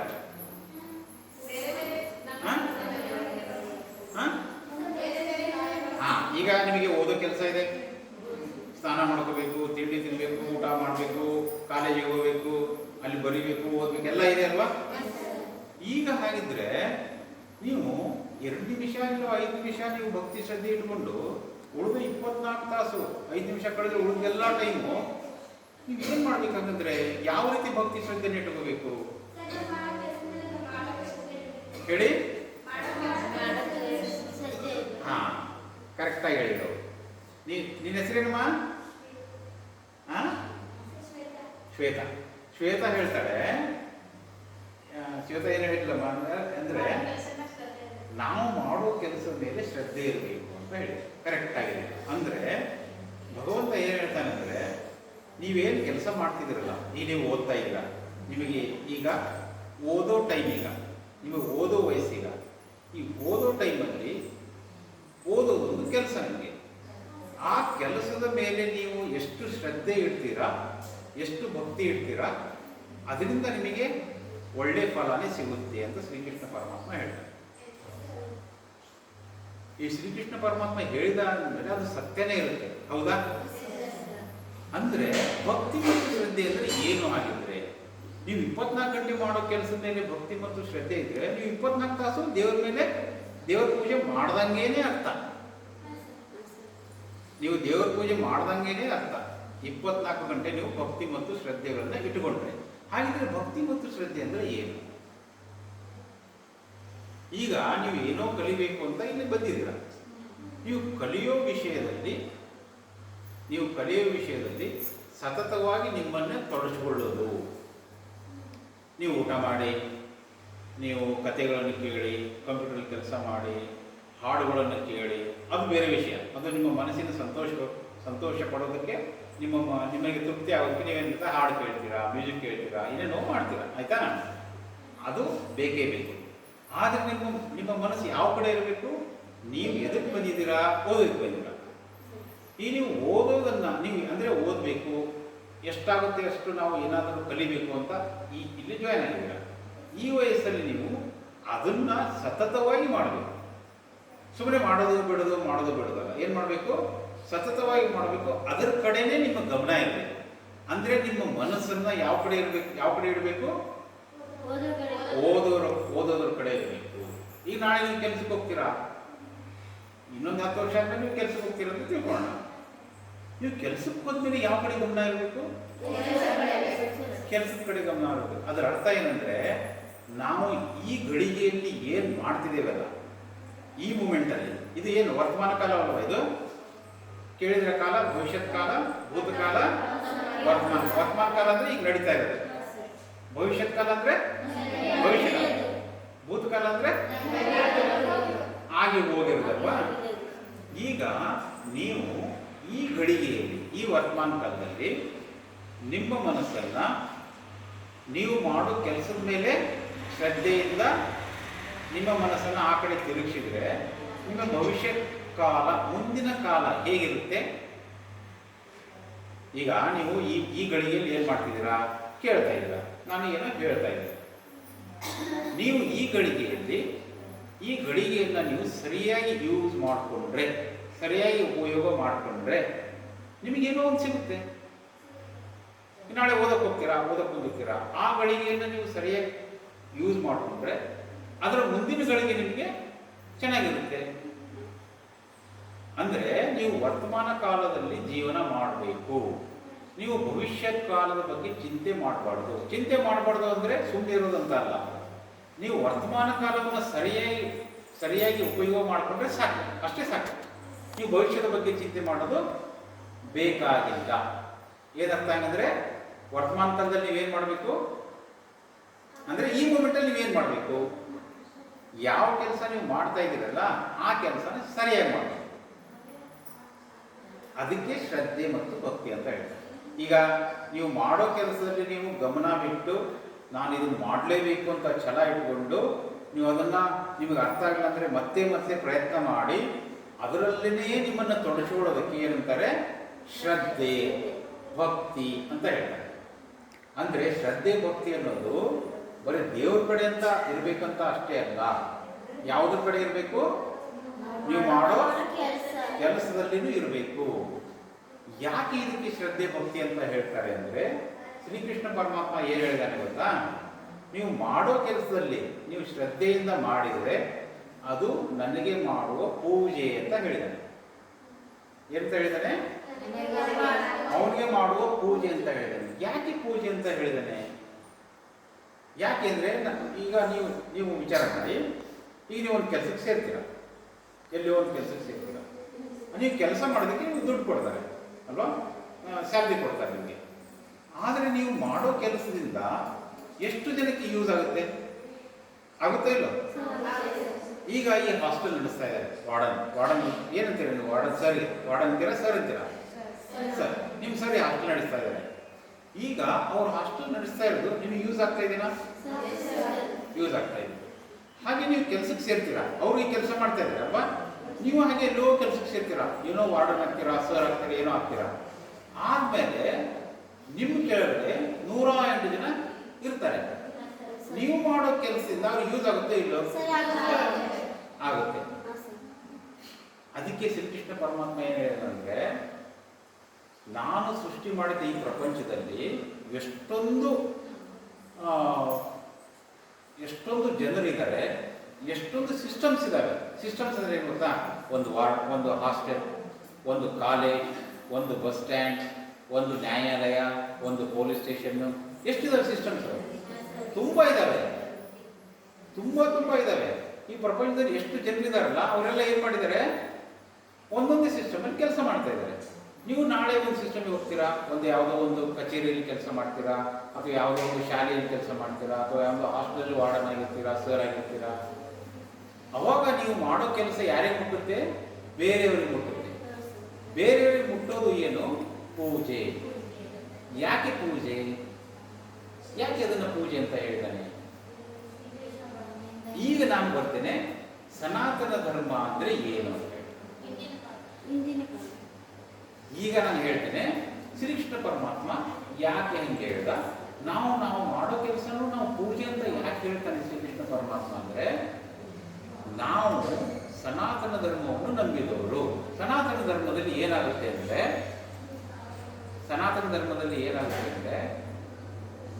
ಪ್ರತಿಯೊಂದನ್ನ ನಾವು ಭಗವಂತನಿಗೆ ಸಮರ್ಪಣೆ ಮಾಡ್ತೇವೆ. ಪ್ರತಿಯೊಂದು ನಾವು ಮಾಡೋ ಕೆಲಸ ಭಗವಂತನ ಕೆಲಸ ಅಂತ ಮಾಡ್ತೇವೆ. ನಾವು ಪ್ರತಿಯೊಂದು ಕೆಲಸವೂ ಭಗವಂತನ ಕೆಲಸನಂತೆ ಮಾಡ್ತೇವೆ. ಯಾಕೆ ಗೊತ್ತಾ? ಪ್ರತಿಯೊಬ್ಬರಿಗೆ ನೀವು ಈಗ ನಿಮ್ಮ ಫ್ರೆಂಡಿಗೆ ಮಾತಾಡ್ತೀರಾ, ನೀವು ಅಡುಗೆ ಮಾಡ್ತೀರಾ, ಅದು ಇನ್ನೊಬ್ಬರು ಊಟ ಮಾಡ್ತಾರೆ. ನೀವು ಕಾಲೇಜಿಗೆ ಹೋಗ್ತೀರಾ, ಕೆಲಸ ಮಾಡ್ತೀರಾ, ನಾಳೆ ಯಾವುದೋ ಕಚೇರಿಯಲ್ಲಿ ಕೆಲಸ ಮಾಡ್ತೀರಾ, ಅದರಿಂದ ಯಾರಿಗೆ ಯೂಸ್ ಆಗುತ್ತೆ. ಅದು ಹೇಗೆ ಪೂಜೆ ಆಗುತ್ತೆ? ಅಂದರೆ ಪ್ರತಿಯೊಂದು ಜೀವಿಯಲ್ಲಿ ಆತ್ಮ ಅಂತ ಒಂದಿದೆ. ಕೇಳಿದಿರಲ್ವಾ? ಈಗ ಪ್ರತಿಯೊಂದು ಜೀವಿಯಲ್ಲಿ ಆತ್ಮ ಅಂತ ಇರೋದಿದೆಯಲ್ಲ, ಅದು ಪರಮಾತ್ಮನ ಅಂಶ ಅಂತ ಹೇಳ್ತಾರೆ. ನಮ್ಮಲ್ಲಿ ಪ್ರತಿಯೊಬ್ಬರಲ್ಲಿ ಯಾರಿದ್ದಾರೆ? ಆತ್ಮ ಇದೆ. ಆಗ್ಲಿ ನಾವು ಮಾತಾಡಿದ್ರಲ್ಲ, ನನಗೆ 50 ವರ್ಷ ಅಂತ ನಾನು ಹೇಳಿದ್ನಲ್ಲ, 50 ವರ್ಷ ಎದಕ್ಕಾಗಿದೆ? ನನ್ನ ದೇಹಕ್ಕಾಗಿದೆ. ಆತ್ಮಕ್ಕೆ ಎಷ್ಟು ವರ್ಷ? ಆತ್ಮಕ್ಕೆ ಸಾವಿಲ್ಲ. ಅದು ನಿರಂತರ ಇರುತ್ತೆ. ಹಾಗಿದ್ರೆ ನೀವು ಮಾಡುವ ಪ್ರತಿಯೊಂದು ಕೆಲಸ ಇನ್ನೊಬ್ಬರಿಗೆ ಯೂಸ್ ಆಯಿತು ಅಂತ ತಿಳ್ಕೊಳ್ಳಿ, ಇನ್ನೊಬ್ಬರಿಗೆ ಹೆಲ್ಪ್ ಆಯಿತು ಅಂತ ತಿಳ್ಕೊಳ್ಳಿ. ಅದು ಪೂಜೆ ಹೇಗಾಗುತ್ತೆ ಗೊತ್ತಾ? ಆ ಆತ್ಮಕ್ಕೆ ಅದರದ್ದೇ ಆದ ಪ್ರಯಾಣ ಇರುತ್ತೆ. ಈಗ ನಮ್ಮ ಆತ್ಮಕ್ಕೆ ನಮ್ಮ ಪ್ರಯಾಣ ಇದೆನಾ? ನಾವು ಮತ್ತೆ ಸಾಯ್ತೀವಿ, ಮತ್ತೆ ಹುಡ್ತೀವಿ, ನಮ್ಮ ಆತ್ಮ ಮತ್ತೆ ಬೇರೆ ದೇಹವನ್ನು ಸೇರಿಕೊಳ್ಳುತ್ತೆ. ಅದೆಲ್ಲ ಕೇಳಿದಿರಾ? ಅದಕ್ಕೆ ನಾವು ಅವತಾರ ಅಂತ ಹೇಳ್ತೇವೆ, ಅಥವಾ ಮರುಜನ್ಮ ಅಂತ ಹೇಳ್ತೇವೆ. ಈ ಒಂದು ಪ್ರಯಾಣದಲ್ಲಿ ಏನಾಗುತ್ತೆ? ನಾವು ಬೇರೆಯವರಿಗೆ ನಮ್ಮಿಂದ ಆದಷ್ಟು ಸೇವೆಗಳನ್ನು ಮಾಡ್ತಾನೇ ಇರ್ತೀವಿ, ಪ್ರತಿದಿನ ಮಾಡ್ತೇವೆ. ಯಾವುದೇ ಕೆಲಸ ತಗೊಳ್ಳಿ, ಅದು ಇನ್ನೊಬ್ಬರಿಗೆ ಉಪಯೋಗ ಆಗೇ ಆಗುತ್ತೆ. ಈಗ ನಿಮ್ಮ ಸರ್ ಮಾಡೋ ಕೆಲಸ ನಿಮಗೆ ಉಪಯೋಗ ಆಗ್ತದೆ ಅಲ್ವಾ? ನಾಳೆ ನೀವು ಮಾಡೋ ಕೆಲಸ ಇನ್ನೊಬ್ಬರಿಗೆ ಉಪಯೋಗ ಆಗ್ತಾ ಇರುತ್ತೆ. ಇದು ಸೃಷ್ಟಿಯಲ್ಲಿ ಒಂದು ನಿಯಮ ಇದೆ. ಒಬ್ಬರಿಂದ ಇನ್ನೊಬ್ಬರು ಉಪಯೋಗ ಮಾಡ್ಕೊತಾನೇ ಇರ್ತಾರೆ, ಉಪಯೋಗ ಆಗ್ತಾನೆ ಇರುತ್ತೆ. ಅದು ಪೂಜೆ ಇದ್ದಂಗೆ. ಅದು ಯಾವಾಗ ಪೂಜೆ ಆಗುತ್ತೆ? ಯಾವಾಗ ನಾವು ಒಳ್ಳೆಯದನ್ನ ಮಾಡ್ತೇವಲ್ಲ ಆವಾಗ ಪೂಜೆ ಆಗುತ್ತೆ. ಯಾವಾಗ ಪೂಜೆ ಆಗುತ್ತೆ? ನಾವು ಮಾಡುವ ವಿಚಾರಗಳು ಒಳ್ಳೆಯದಿದ್ರೆ ನಾವು ಒಳ್ಳೆ ಕೆಲಸನ ಮಾಡ್ತೇವೆ. ಯಾಕೆ ಗೊತ್ತಾ? ವಿಚಾರ ಹುಟ್ಟೋದು ಮನಸ್ಸಲ್ಲಿ ಅಲ್ವಾ? ಮನಸ್ಸಲ್ಲಿ ಒಳ್ಳೆ ವಿಚಾರ ಮಾಡಿದ್ರೆ ನಮ್ಮಲ್ಲಿ ಒಳ್ಳೆ ಸ್ವಭಾವ ಬರುತ್ತೆ. ಈಗ ರಿಪೀಟೆಡ್ ಆಗಿ ನೀವು ಸಿಟ್ ಮಾಡ್ಕೊತಿದ್ರೆ ಏನಾಗುತ್ತೆ? ಸಿಟಿ ಸ್ವಭಾವ ನಿಮ್ಮಲ್ಲಿ ಬರ್ತಾ ಈಗ ಸಿಟ್ ಮಾಡೋದ್ರಲ್ಲಿ ಶಾಂತವಾಗಿದ್ರೆ, ರಿಪೀಟೆಡ್ ಆಗಿ ಹಾಗೆ ಇದ್ರೆ ನಿಮಗೆ ಶಾಂತ ಸ್ವಭಾವ ಅಂತ ಬರುತ್ತಾ? ನಿಮ್ಮ ಮನಸ್ಸು ಶಾಂತವಾಗಿರುತ್ತಾ? ಅದರಿಂದ ನೀವೇನು ಮಾಡ್ತೀರಾ? ಒಳ್ಳೆ ಕೆಲಸ ಮಾಡ್ತೀರಾ. ನಿಮ್ಮ ಮನಸ್ಸು ಶಾಂತವಾಗಿದ್ದಾಗ ನೀವೇನು ಮಾಡ್ತೀರಾ? ಒಳ್ಳೆ ಕೆಲಸ ಮಾಡ್ತೀರಾ ನೀವು? ಮಾಡ್ತೀರಾ. ಈ ಒಳ್ಳೆ ಕೆಲಸ ಮಾಡೋದ್ರಿಂದ ಅದನ್ನು ನಾವು ಪೂಜೆ ಅಂತ ಹೇಳ್ತೀವಿ. ಅಂದರೆ ನೀವು ಮಾಡೋ ಕೆಲಸನೇ ಯಾವುದಾದ್ರೂ ಕೆಲಸ ಇರಲಿ, ಅದನ್ನು ನೀವು ಚೆನ್ನಾಗಿ ಮಾಡಿದರೆ ಅದು ಭಗವಂತನಿಗೆ ಸಲ್ಲಿಸುವ ಪೂಜೆ. ಇದನ್ನು ಶ್ರೀಕೃಷ್ಣ ಪರಮಾತ್ಮ ಹೇಳಿದ್ದಾನೆ. ಭಗವದ್ಗೀತೆ ಅಂತ ನೀವು ಕೇಳಿದ್ದೀರಾ? ಭಗವದ್ಗೀತೆ ಅಂದರೆ ಭಗವಂತ ಹೇಳಿದ ಒಂದು ಶ್ಲೋಕಗಳು, ಅಂದರೆ ಭಗವಂತ ಹೇಳಿದ ಒಂದು ದಾರಿ ಅಲ್ವಾ? ಭಗವಂತ ಹೇಳಿದ ಒಂದು ಸತ್ಯ, ಅದು ನಿಸರ್ಗದಲ್ಲಿ ಈ ಸೃಷ್ಟಿಯಲ್ಲಿ ನಡೀತಾನೇ ಇರುತ್ತೆ. ಅದರ ಪ್ರಕಾರ ನಾವು ಯಾವಾಗ ಒಳ್ಳೆ ಕೆಲಸಗಳನ್ನು ಮಾಡ್ತೇವೆ, ಒಳ್ಳೆ ಕೆಲಸ ಅಂದರೆ ನಾವು ಮಾಡೋ ಕೆಲಸನೇ ಚೆನ್ನಾಗಿ ಮಾಡಿದರೆ ಸಾಕು. ನೀವು ಒಳ್ಳೆ ಕೆಲಸ ಅಂದರೆ ಏನೋ ಒಂದು ಮಾಡಬೇಕು ಅಂತ ತಿಳ್ಕೊಳಕ್ಕೆ ಹೋಗ್ಬಾರ್ದು. ನಾವು ಒಳ್ಳೆ ಕೆಲಸ ಅಂದರೆ ಏನೋ ಒಂದು ಮಾಡೋದು ಅಂತಲ್ಲ, ನಾವು ಮಾಡೋ ಕೆಲಸನೇ ನಿಷ್ಠೆಯಿಂದ ಮಾಡಿಬಿಟ್ರೆ ಅದು ಇನ್ನೊಬ್ಬರಿಗೆ ಯೂಸ್ ಆಗೇ ಆಗುತ್ತೆ, ಇನ್ನೊಬ್ಬರಿಗೆ ಉಪಯೋಗ ಆಗೇ ಆಗುತ್ತೆ. ಅವಾಗ ಏನಾಗುತ್ತೆ? ಅದು ಪೂಜೆ ಆಗುತ್ತೆ. ಯಾಕೆ ಪೂಜೆ ಆಗುತ್ತೆ ಅಂದರೆ ಅದು ಬೇರೆ ಆತ್ಮಗಳಿಗೆ ಹೆಲ್ಪ್ ಆಗುತ್ತೆ. ಯಾರಿಗೆ ಹೆಲ್ಪ್ ಆಗುತ್ತೆ? ಈಗ ಎಲ್ಲರ ದೇಹದಲ್ಲಿ ಆತ್ಮ ಇದೆ, ಎಲ್ಲರ ದೇಹದಲ್ಲಿ ಆತ್ಮ ಇದೆ. ನೀವು ಏನೇ ಮಾಡಿದ್ರೆ ಬೇರೆ ಯೂಸ್ ಆಗೇ ಆಗುತ್ತೆ. ಅದರಿಂದ ಅದು ಪೂಜೆ ಅಂತ. ಹಾಗಿದ್ರೆ ಆತ್ಮ ಅಂದ್ರೆ ಏನು? ಆತ್ಮ ಅಂದ್ರೆ ನಮ್ಮಲ್ಲಿ ಇರೋ ಒಂದು ಚೈತನ್ಯ, ಅದು ಭಗವಂತನ ಪರಮಾತ್ಮನ ಅಂಶ ಅಂತ ಸಾಧು ಸಂತರು ಹೇಳ್ತಾರೆ. ಅದು ನಮ್ಮಲ್ಲಿರುವ ಚೈತನ್ಯ. ಇದನ್ನು ನಾವು ಅರ್ಥ ಮಾಡ್ಕೊಳ್ಳೋದು ಹೇಗೆ? ನಾವು ಹೇಗೆ ಆತ್ಮ ಇದೆ ಅಂತ ಅರ್ಥ ಮಾಡ್ಕೋತೇವೆ? ನಮಗೆ ಆತ್ಮ ಇದೆ ಅಂತ ಗೊತ್ತಿದೆನಾ? ಯಾರು ಹೇಳಿದ್ದಾರೆ ಅಂತ ನಮ್ಗೆ ಗೊತ್ತಿದೆ ಅಲ್ವಾ? ಬಟ್ ನಮಗೆ ಗೊತ್ತಿರೋದು ಯಾವುದು? ಮನಸ್ಸು. ನಿಮ್ಗೆ ಗೊತ್ತಿರೋದು ಯಾವುದು? ಮನಸ್ಸು. ನಮ್ಮಲ್ಲಿ ಬ್ರೇನ್ ಇದೆ, ಮನಸ್ಸಿದೆ. ಆತ್ಮ ಇದೆ ಅಂತ ಹೆಂಗೆ ಗೊತ್ತಾಗುತ್ತೆ? ನಿಮಗೆ ಹೇಗೆ ಗೊತ್ತಾಗುತ್ತೆ ಆತ್ಮ ಇದೆ ಅಂತ ಹೇಳಿ? ಈಗ ನೀವು ಏನಾದರೂ ಒಂದು ಕೆಟ್ಟ ವಿಚಾರ ಮಾಡಿದಾಗ ನಿಮ್ಮ ಮನಸ್ಸಲ್ಲಿ ಒಂದು ವಿಚಾರ ಬರ್ತೀವಿ ಗೊತ್ತಾ? ಇದು ಕೆಟ್ಟದ್ದು, ಇದನ್ನು ಮಾಡಬೇಡ, ಇದು ಒಳ್ಳೆಯದು, ಇದನ್ನು ಮಾಡು ಅಂತ ಹೇಳಿ ಬರುತ್ತಾ? ಈಗ ಯಾರಾದ್ರೂ ಹೊಡಿಬೇಕಂತ ಅನ್ಕೊಳ್ಳಿ. ಈಗ ಈಗ ನಿಮ್ಮ ಮನಸ್ಸಲ್ಲಿ ಅನ್ಕೊಳ್ಳಿ, ನಾನು ನನ್ನ ಫ್ರೆಂಡಿಗೆ ಒಂಥರ ಹೊಡಿತೇನೆ ಅಂತ. ನಿಮ್ಮ ಮನಸ್ಸಲ್ಲಿ ಏನು ಬರುತ್ತೆ? ಹೊಡಿಬಾರ್ದು ಅಂತ ಬರುತ್ತಾ? ಅದು ಯಾರು ಹೇಳ್ತಾ ಇರೋರು? ಅದನ್ನ ಹೇಳ್ತಾ ಇರೋ ಯಾರು ಮನಸ್ಸಿಗೆ? ಈಗ ಮನಸ್ಸು ಬೇರೆ ಅಲ್ವಾ? ಮನಸ್ಸು ವಿಚಾರ ಮಾಡ್ತಾ ಇದೆ, ನಾನು ನನ್ನ ಫ್ರೆಂಡಿಗೆ ಒಂದ್ಸಲ ಬೈತೇನೆ ಅಂತ. ಅವಾಗ ತಟ್ಟಂತ ಒಂದು ವಿಚಾರ ಬರುತ್ತೆ ನಿಮ್ಮ ಮನಸ್ಸಲ್ಲಿ, ಏನಂತ? ಬೈಬಾರ್ದು, ಚಿಟ್ ಮಾಡಬಾರ್ದು, ಅದು ಒಳ್ಳೇದಲ್ಲ ಅಂತ. ಅದು ಹೇಳ್ತಾ ಇರೋದು ಯಾರು? ಅದು ನಮ್ಮಲ್ಲಿರೋ ಚೈತನ್ಯ, ಅದು ಹೇಳ್ತಾ ಇದೆ. ನಮ್ಮಲ್ಲಿರೋ ಆತ್ಮ ಅದು ಹೇಳ್ತಾ ಇದೆ, ಇದು ಒಳ್ಳೆಯದು ಮತ್ತೆ ಇದು ಕೆಟ್ಟದ್ದು. ಅದು ಯಾವಾಗಲೂ ಏನು ಹೇಳುತ್ತೆ? ಒಳ್ಳೆಯದನ್ನು ಮಾಡು. ಕೆಟ್ಟದ್ದು ಮಾಡಕ್ಕೆ ಹೋದ್ರೆ ಏನು ಹೇಳುತ್ತೆ? ಮಾಡಬೇಡ. ನಿಮ್ಮ ಮನಸ್ಸಿಗೆ ಹೇಳೋರು ಯಾರು? ಆತ್ಮ. ಪ್ರತಿ ಸಲನೂ ನಿಮಗೆ ಧೈರ್ಯ ಕೊಡೋರು ಯಾರು? ಆತ್ಮ. ಆತ್ಮ ಮನಸ್ಸಿಗೆ ಹೇಳುತ್ತೆ, ಮನಸ್ಸು ನಿಮಗೆ ಧೈರ್ಯ ಕೊಡುತ್ತೆ. ಅಂದ್ರೆ ನಾವು ಯಾರ ಕಂಟ್ರೋಲ್ ಇದೆ? ಆತ್ಮನ ಕಂಟ್ರೋಲ್ ಇದ್ದೇವೆ.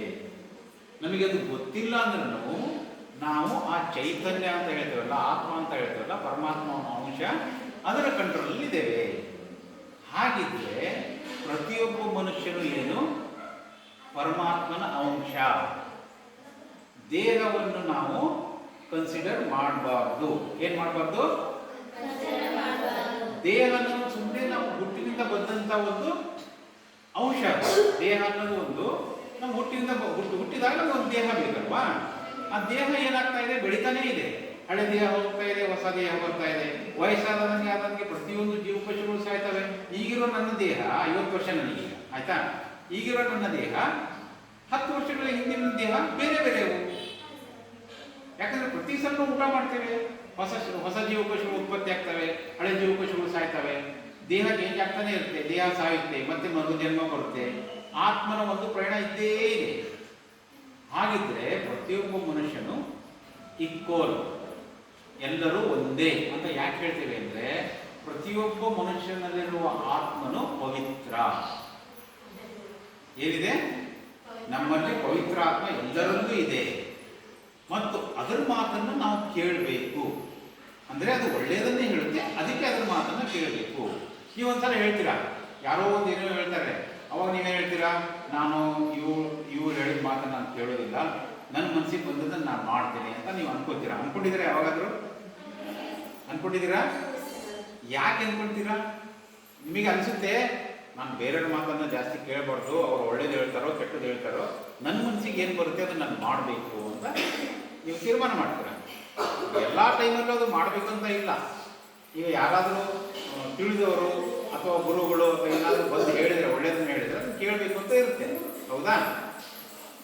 ಈಗ ನಾವು ಎಲ್ಲರೂ ಒಂದೇ ಅನ್ನೋದನ್ನು ನಾವು ಹೇಗೆ ಅರ್ಥ ಮಾಡ್ಕೊತೇವೆ? ನಾವು ಎಲ್ಲರೂ ಒಂದೇ ಅಂತ ನಾವು ಹೇಗೆ ಅರ್ಥ ಮಾಡ್ಕೊತೇವೆ? ಹೇಗೆ ಅಂದರೆ ನಾವೆಲ್ಲರಲ್ಲೂ ಒಂದು ಆತ್ಮ ಇದೆ. ಏನಿದೆ? ಆಮೇಲೆ ಆ ಆತ್ಮ ಪವಿತ್ರವಾಗಿದೆ, ಹೌದಾ? ಮತ್ತೆ ಆತ್ಮ ಯಾವ ರೀತಿ ಹೇಳುತ್ತಲ್ಲ ಆ ದಾರಿಯಲ್ಲಿ ನಾವು ಸಾಕ್ತಾನೇ ಇದ್ದೇವೆ. ಇದನ್ನೆಲ್ಲ ಹೇಳಿಕೊಟ್ಟು ನಾವು ಯಾವ ರೀತಿ ಒಳ್ಳೆಯವರಾಗಿರಬೇಕು, ನಾವು ಯಾವ ರೀತಿ ವಿಚಾರಗಳನ್ನು ಮಾಡಬೇಕು ಅಂತ ಹೇಳಿಕೊಟ್ಟದ್ದೆಲ್ಲ ಭಗವದ್ಗೀತೆಯಲ್ಲಿ ಭಗವಂತ ಹೇಳಿದ್ದಾರೆ, ಸಾಧು ಸಂತರುಗಳು ಹೇಳಿದ್ದಾರೆ. ಅಂದರೆ ಧರ್ಮ ಗ್ರಂಥಗಳು ಏನು ಹೇಳ್ತವೆ? ನಮ್ಮನ್ನು ನಾವು ಆತ್ಮಗಳು ಅಂತ ತಿಳ್ಕೋಬೇಕು. ದೇಹದ ಜೊತೆಗೆ ಗುರುತನ್ನು ನಾವು ಮಾಡ್ಕೋಬಾರ್ದು. ನಮ್ಮಲ್ಲಿ ಒಂದು ಆತ್ಮ ಇದೆ, ನಾವು ಅದರ ಮಾತನ್ನು ಕೇಳಬೇಕು, ಒಳ್ಳೆಯ ವಿಚಾರನ ಮಾಡಬೇಕು. ಈ ದಾರಿಯನ್ನು ಅವನು ತೋರಿಸ್ಕೊಟ್ಟಿದ್ದಾನೆ ಶ್ರೀಕೃಷ್ಣ ಪರಮಾತ್ಮ. ಸಾಧು ಸಂತರುಗಳು ಇದನ್ನ ತೋರಿಸ್ಕೊಟ್ಟಿದ್ದಾರೆ ಅಲ್ವಾ? ಇದು ನಿಮಗೆ ಅರ್ಥ ಆಯ್ತಾ? ಹಾಗಿದ್ರೆ ಪ್ರಪಂಚದಲ್ಲಿ ಇರುವ ಎಲ್ಲ ಜೀವಿಗಳು ಒಂದೇ. ಯಾಕೆ? ಎಲ್ಲರಲ್ಲೂ ಪವಿತ್ರ ಆತ್ಮ ಇದೆ. ದೇಹ ಇವತ್ತಿರುತ್ತೆ, ನಾಳೆ ಹೋಗುತ್ತೆ, ದೇಹ ಚೇಂಜ್ ಆಗ್ತಾ ಇರುತ್ತೆ. ಹಾಗಿದ್ರೆ ನಾವು ಇನ್ನೊಬ್ಬರ ಬಗ್ಗೆ ವಿಚಾರ ಮಾಡುವಾಗ ಒಳ್ಳೆಯ ವಿಚಾರಗಳನ್ನು ಮಾಡಿದರೆ ನಮ್ಮ ಮನಸ್ಸು ಸರಿಯಾಗಿದೆ. ನಮ್ಮ ಮನಸ್ಸು ಸರಿಯಾಗಿದ್ದರೆ ನಮಗದು ಒಂದು ದಾರಿ ತೋರಿಸುತ್ತೆ. ನಮಗೆ ದಾರಿ ತೋರಿಸೋದಂದ್ರೆ ಯಾವುದು? ನಮ್ಮ ಮನಸ್ಸು. ಏನಾದರೂ ಒಂದು ತಿಳುವಳಿಕೆ ಬರುತ್ತಲ್ಲ, ಏನಾದರೂ ಒಂದು ಅವೇರ್ನೆಸ್ ಬರುತ್ತೆ, ಇದು ಒಳ್ಳೆಯದು, ಇದು ಕೆಟ್ಟದ್ದು, ಇದನ್ನು ಅದು ಎಲ್ಲಿ ಬರುತ್ತೆ? ಮನಸ್ಸಲ್ಲಿ ಬರುತ್ತೆ. ಅದು ಹೇಗೆ ಬಂತು? ಜ್ಞಾನ ಬಂತು ನಿಮಗೆ. ಯಾವುದನ್ನು ಮಾಡಬೇಕು, ಯಾವುದನ್ನು ಮಾಡಬಾರ್ದು ಅನ್ನೋ ಜ್ಞಾನ ಬಂತು. ಆ ಜ್ಞಾನದಿಂದ ನಿಮಗೇನಾಯಿತು? ಒಂದು ತಿಳುವಳಿಕೆ ಬಂತು. ಆ ತಿಳುವಳಿಕೆ ನಿಮಗೆ ಒಂದು ದಾರಿ ತೋರಿಸುತ್ತೆ ಅಲ್ವಾ? ಅದಕ್ಕೆ ಏನು ಹೇಳ್ತಾರೆ? ಅರಿವೇ ಗುರು ಅಂತ ಹೇಳ್ತಾರೆ. ಏನು ಹೇಳ್ತಾರೆ? ಅರಿವೇ ಗುರು. ಅಂದರೆ ನಿಮ್ಮ ತಿಳುವಳಿಕೆನೇ ನಿಮಗೆ ಗುರುವಾಗಿ ದಾರಿ ತೋರಿಸುತ್ತೆ. ಆತ್ಮ ನಿಮಗೆ ಒಂದು ತಿಳುವಳಿಕೆ ಕೊಡುತ್ತೆ. ಒಳ್ಳೆಯದು, ಇದು ಒಳ್ಳೆಯದು, ಇದು ಕೆಟ್ಟದ್ದು, ಈ ದಾರಿಯಲ್ಲಿ ನೀವು ನಡಿಬೇಕು, ಈ ದಾರಿಯಲ್ಲಿ ನಡಿಬಾರ್ದು ಅಂತ ಹೇಳ್ತಾ ಇರ್ತಾರೆ. ಅದ್ರ ಮಾತನ್ನು ಕೇಳಿಕೊಂಡು ನಾವು ಮುಂದೆ ಜೀವನ ಮಾಡ್ತಾ ಇರಬೇಕು. ಒಂದನ್ನು ನಾವು ಮನಸ್ಸಲ್ಲಿ ಇಟ್ಕೋಬೇಕು. ಏನು ಗೊತ್ತಾ? ನಮ್ಮ ಮನಸ್ಸನ್ನು ನಾವು ಯಾವಾಗಲೂ ಕೆಡಿಸ್ಕೋಬಾರ್ದು. ಬೇರೆ ನಮ್ಮ ಸುತ್ತಮುತ್ತಲಿನ ವಾತಾವರಣ ಹೇಗೆ ಇರಲಿ, ನಮಗೆ ಏನಾದರೂ ಬರ್ತಾ ಇರಲಿ, ನಮ್ಮ ಕಿವಿಗೆ ಏನಾದರೂ ಬರ್ತಾ ಇರಲಿ, ನಾವೇನು ಮಾಡಬೇಕು? ನಮ್ಮ ಮನಸ್ಸನ್ನು ಡಿಸ್ಟರ್ಬ್ ಆಗಿದ್ದಂಗೆ, ಕೆಡಿಸಿದಂಗೆ ಇಟ್ಕೋಬೇಕು. ಅವಾಗ ಏನಾಗುತ್ತೆ? ನಮಗೆ ನಾವು ಮಾಡುವ ಕೆಲಸದಲ್ಲಿ ಯಶಸ್ಸು ಸಿಗುತ್ತೆ. ಆ ಯಶಸ್ಸು ಭಾಳ ಮುಖ್ಯ. ಅಂದರೆ ಆ ಮನಸ್ಸು ಭಾಳ ಮುಖ್ಯ ಯಶಸ್ಸು ತಗೊಳ್ಳೋದು. ಇಲ್ಲಾಂದರೆ ಸಿಗೋದಿಲ್ಲ. ಅರ್ಥ ಆಯ್ತಾ? ಈಗ ನಮ್ಮ ಧರ್ಮದಲ್ಲಿ ನಮ್ಮ ದೇವರು, ನೀವೇನು ಪೂಜೆ ಮಾಡ್ತೀವಿ ಅಂತ ಹೇಳಿ, ರಾಮ ಮತ್ತು ಕೃಷ್ಣ ಹಾಗೆ ಶಿವ, ಅವರೆಲ್ಲ ಇದೇ ಮಾತನ್ನು ಅವರ ಮೂಲಕ ಅವರು ವೇದಗಳಲ್ಲಿ ಮತ್ತು ಭಗವದ್ಗೀತೆಯಲ್ಲಿ ಮತ್ತು ಬ್ರಹ್ಮಸೂತ್ರಗಳು ಅಂತ ಬರ್ತಾರೆ. ನೀವು ಮುಂದೆ ಹೆಚ್ಚು ಹೋದಂಗೆ ನಿಮಗೆ ಹೆಚ್ಚು ತಿಳುವಳಿಕೆ ಬರ್ತಾ ಹೋಗುತ್ತೆ. ಅದರಲ್ಲಿ ಇದನ್ನೇ ಹೇಳಿದ್ದಾರೆ ಅವರು. ಮನಸ್ಸು ಬಹಳ ಮುಖ್ಯ, ಅದನ್ನು ನೀವು ಸರಿಯಾಗಿ ಇಟ್ಕೋಬೇಕು. ನಾವು ಮನಸ್ಸನ್ನು ಸರಿಯಾಗಿ ಇಟ್ಕೊಂಡ್ರೆ ನಮಗದು ದಾರಿ ತೋರಿಸುತ್ತೆ. ಇದನ್ನು ಅವರು ಹೇಳಿದ್ದಾರೆ. ಈಗ ಅರ್ಥ ಆಯ್ತಾ? ಮನಸ್ಸಿನ ಒಂದು ಮಹಿಮೆ ಏನಂತ ಹೇಳ್ತಾರೆ ಅದಕ್ಕೆ? ಮನಸ್ಸಿನ ಒಂದು ಮಹಿಮೆ ಅಂದರೆ ನಮ್ಮ ಮನಸ್ಸು ಬಹಳ ಮುಖ್ಯ. ಅದನ್ನು ನಾವು ಒಂದು ಹತೋಟಿಯಲ್ಲಿ ಇಟ್ಕೋಬೇಕು. ಅದನ್ನು ಒಂದು ಅಭ್ಯಾಸದ ಕಡೆಗೆ ಪ್ರಯತ್ನದಿಂದ ನೀವು ಪ್ರಯತ್ನ ಮಾಡ್ತಾ ಇರಬೇಕು. ನೀವು ಓದಕ್ಕೆ ಅನ್ಸೋದಿಲ್ಲ, ಒಂದು 10 ನಿಮಿಷ ಬಿಡಿ, ಮತ್ತೆ ಓದಕ್ಕೆ ಸ್ಟಾರ್ಟ್ ಮಾಡಿ. ಏನಾದರೂ ಒಂದು ಕಲಿಬೇಕು. ಓದೋದು ಅಂತ ಅಲ್ಲ, ಏನಾದರೂ ಒಂದು ಕಲಿತಾನೇ ಇರಬೇಕು. ಓದೋದು, ಕಂಪ್ಯೂಟರ್ ಕಲಿಯೋದು, ಅದನ್ನು ಕಲಿಯೋದು, ಇದನ್ನು ಕಲಿಯೋದು, ನಿಮಗೆ ಯಾವುದರಲ್ಲಿ ಆಸಕ್ತಿ ಇದೆ ಅಲ್ಲ ಅದು ಕಲಿತಾನೇ ಇರಬೇಕು. ಎಲ್ಲಿ ತನಕ? ನೀವು ಪರ್ಫೆಕ್ಟ್ ಆಗೋ ತನಕ. ನೀವು ಸಂಗೀತ ಕಲೀರಿ, ನೀವೇನಾದರೂ ಮ್ಯೂಸಿಕ್ ಕಲೀರಿ, ಏನಾದರೂ ಕಲೀರಿ. ನಾವೇನು ಮಾಡಬೇಕು? ಕಲಿಯುವಾಗ ಸತತವಾಗಿ ಅಭ್ಯಾಸ ಮಾಡ್ತಾ ಇರಬೇಕು. ಅವಾಗ ಏನಾಗುತ್ತೆ? ನಮಗೆ ಒಂದು ನಾವು ಪರ್ಫೆಕ್ಟ್ ಆಗ್ತೇವೆ. ಪರ್ಫೆಕ್ಟ್ ಆಗಾದಾಗ ಒಂದು ಕೌಶಲ್ಯ ಬರುತ್ತೆ. ಆ ಕೌಶಲ್ಯ ನಿಮಗೆ ಒಂದು ದಾರಿ ತೋರಿಸುತ್ತೆ. ಆಯ್ತಾ? ಈಗ ಎಲ್ಲರೂ ಒಂದೇನು ಅಥವಾ ಅಲ್ವೋ? ಯಾಕೆ ಎಲ್ಲರೂ ಒಂದೇ? ಎಲ್ಲರೂ ಪವಿತ್ರ ಆತ್ಮ ಇದೆ. ಯಾವ ಆತ್ಮ ಇದೆ? ಹಾಗಿದ್ರೆ ಕೆಲವೊಂದು ಜನ ಯಾವಾಗಲೂ ಬೈತಾ ಇರ್ತಾರೆ. ಅವ್ರ ಬಗ್ಗೆ ಏನು ತಿಳ್ಕೋಬೇಕು ನಾವೀಗ? ಯಾವ ಸಿಟ್ಟು ಮಾಡ್ತಾ ಇರ್ತಾರೆ, ಯಾವ ಬೈತಾ ಇರ್ತಾರೆ. ನೀವು ಕೇಳಿದ್ದೀರಾ ಕೆಟ್ಟ ಮನುಷ್ಯರು ಅಂತ ಹೇಳಿ ಕೇಳಿದ್ದೀರಾ? ಆದರೆ ನಾವು ಏನು ತಿಳ್ಕೋಬೇಕಂದ್ರೆ, ಮನುಷ್ಯ ಸ್ವಭಾವತಃ ಕೆಟ್ಟವನು ಇರೋದಿಲ್ಲ. ಅಂದರೆ ಮೂಲವಾಗಿ ಅವನಲ್ಲಿ ಪವಿತ್ರ ಆತ್ಮ ಇರೋದ್ರಿಂದ ಅವನು ಕೆಟ್ಟದಕ್ಕೆ ಸಾಧ್ಯ ಇಲ್ಲ. ಅವನಲ್ಲಿ ಕೆಟ್ಟ ಗುಣಗಳು ಬಂದಿದ್ದಾವೆ, ಅದಕ್ಕೆ ಅವನು ಕೆಟ್ಟವನಾಗಿ ಕಾಣ್ತಾನೆ. ಏನು ಬಂದಿದ್ದಾವೆ? ಕೆಟ್ಟ ಗುಣಗಳು ಬಂದಿದ್ದಾವೆ. ಫಾರ್ ಎಕ್ಸಾಂಪಲ್, ಈಗ ನಾನೇನು ಮಾಡ್ತೇನೆ, ನನ್ನನ್ನು ಕೆಟ್ಟ ಗುಣ ಬೆಳೆಸೋಬೇಕಂತ ಯಾರೋ ದಿನಾ ಬೈತೇನೆ, ದಿನಾ ಸಿಟ್ಟು ಮಾಡ್ತಿರ್ತೇನೆ. 10 ದಿನ ಆದಮೇಲೆ ನನಗೆ ರೂಢಿ ಆಗಿಬಿಡುತ್ತೆ, ಪ್ರಾಕ್ಟೀಸ್ ಆಗಿಬಿಡುತ್ತೆ. ಅವಾಗ ನಾನು ಕೆಟ್ಟವನೇ ಕಾಣ್ತೇನೆ, ಅಷ್ಟೇ ಅದು. ಈಗ ಅದು ನಾನು ಬಿಡಬೇಕು ಅಂತ ತಿಳ್ಕೊಳ್ಳಿ. ನಾನು ಮತ್ತೆ 10 ದಿನ ಏನು ಮಾಡ್ತೇನೆ, ನನಗೆ ಈ ಸಿಟ್ಟು ಮಾಡೋದನ್ನು ಬಿಡಬೇಕು, ಬೈಯೋದನ್ನು ಬಿಡಬೇಕು, ಇನ್ನೊಬ್ಬರ ಬಗ್ಗೆ ಹೊಟ್ಟೆ ಕಿಚ್ಚು ಕೊಡೋದನ್ನು ಬಿಡಬೇಕು ಅಂದರೆ ನಾವು ಅದನ್ನು ಪ್ರಾಕ್ಟೀಸ್ ಮಾಡಬೇಕಾಗುತ್ತೆ. ಮಾಡಬೇಕು ಬೇಡ? ಸುಮ್ಮನೆ ಹೋಗ್ತಾ ಅದು ಇಲ್ಲ, ಪ್ರಾಕ್ಟೀಸ್ ಮಾಡಬೇಕು. 10 ದಿನ ರೂಢಿ ಮಾಡ್ಕೊಂಡಿದ್ದನ್ನು 20 ದಿನ ಮಾಡಬೇಕಾಗುತ್ತೆ, ಪ್ರಾಕ್ಟೀಸ್ ಮಾಡಬೇಕು. ಅವಾಗ ಏನಾಗುತ್ತೆ, ನಾವು ಬಿಟ್ಟ ಮೇಲೆ ಅದು ಹೋಗುತ್ತಾ ಇಲ್ವಾ? ಅದನ್ನ ಒಳ್ಳೇದಾಗ್ತಾನ? ಅಂದರೆ ಕೆಟ್ಟ ಗುಣ, ಕೆಟ್ಟ ಮನುಷ್ಯ ಅಂತ ಇರೋದಿಲ್ಲ, ಅವನಲ್ಲಿ ಕೆಟ್ಟ ಗುಣಗಳಿರ್ತಾವಷ್ಟೇ. ಬಟ್ ಮನುಷ್ಯ ಸ್ವಭಾವತಃ ಅವನನ್ನು ಪವಿತ್ರ ಆತ್ಮ ಇದೆ. ನಾವು ಅವನನ್ನು ಪವಿತ್ರ ಆತ್ಮ ಅಂತ ಹೇಳ್ತೇವೆ. ಅವನಲ್ಲಿರೋ ಕೆಟ್ಟ ಗುಣಗಳು ಹೇಗೋ ಬಂದಿದ್ದಾವೆ, ಹುಟ್ಟಿನಿಂದ ಬಂದಿದ್ದಾವೆ, ಹಿಂದಿನ ಜನ್ಮದ ಕರ್ಮಫಲದಿಂದ ಬಂದಿದ್ದಾವೆ ಅಂತ ಹೇಳ್ತಾರೆ. ಏನೋ ಒಂದು ಬಂದಿದ್ದಾವೆ. ಬಟ್ ಅದನ್ನು ಚೇಂಜ್ ಮಾಡ್ಕೋಬೋದಾ? ಚೇಂಜ್ ಮಾಡ್ಕೊಳ್ಳೋದಕ್ಕೆ ಏನು ಬೇಕು?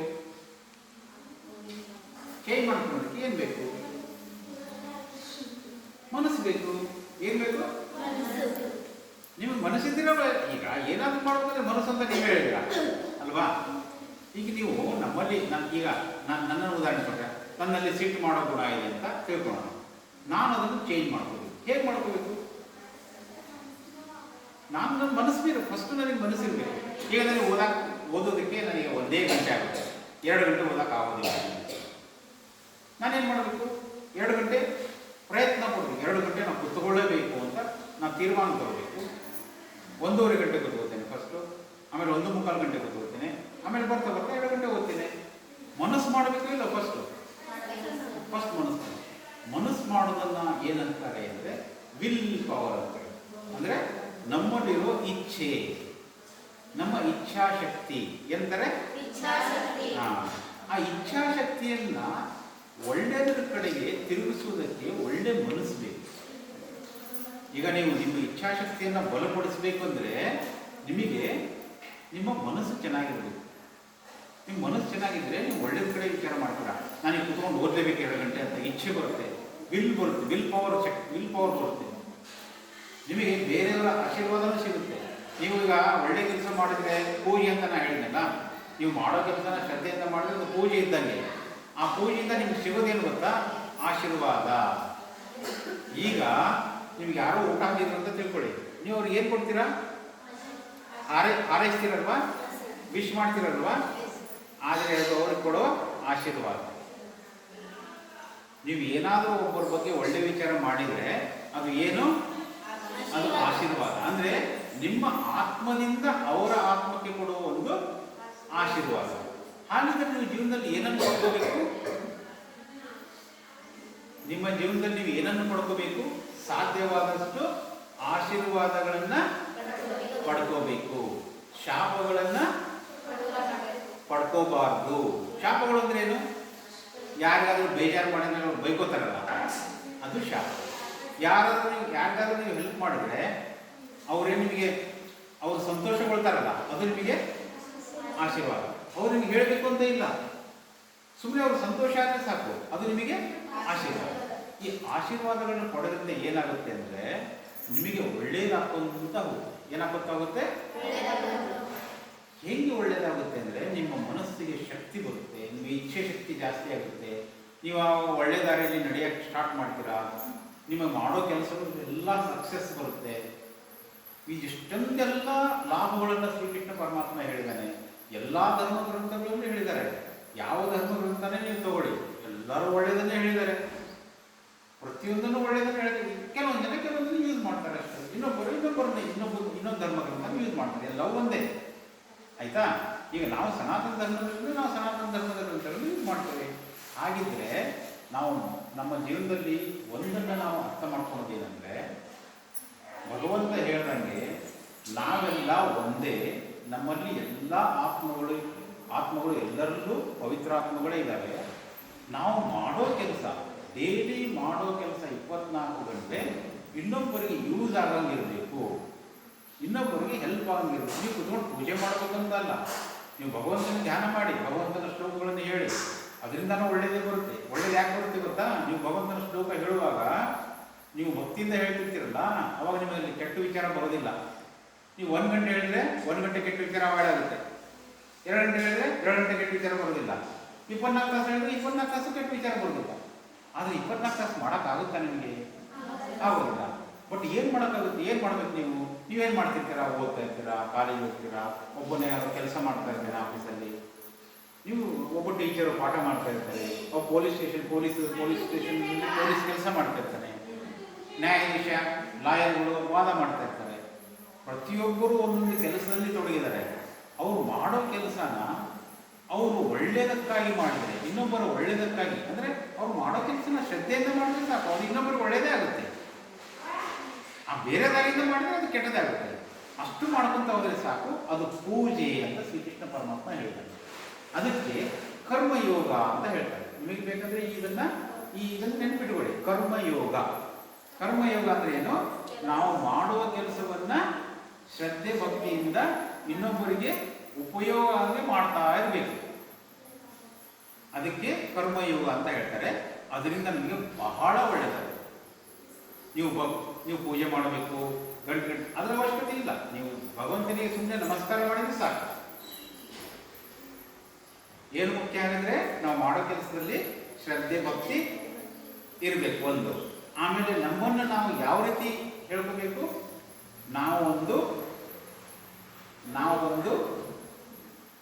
ನಾವು ಏನು ದೇಹನೋ ಆತ್ಮನೋ? ಆತ್ಮ.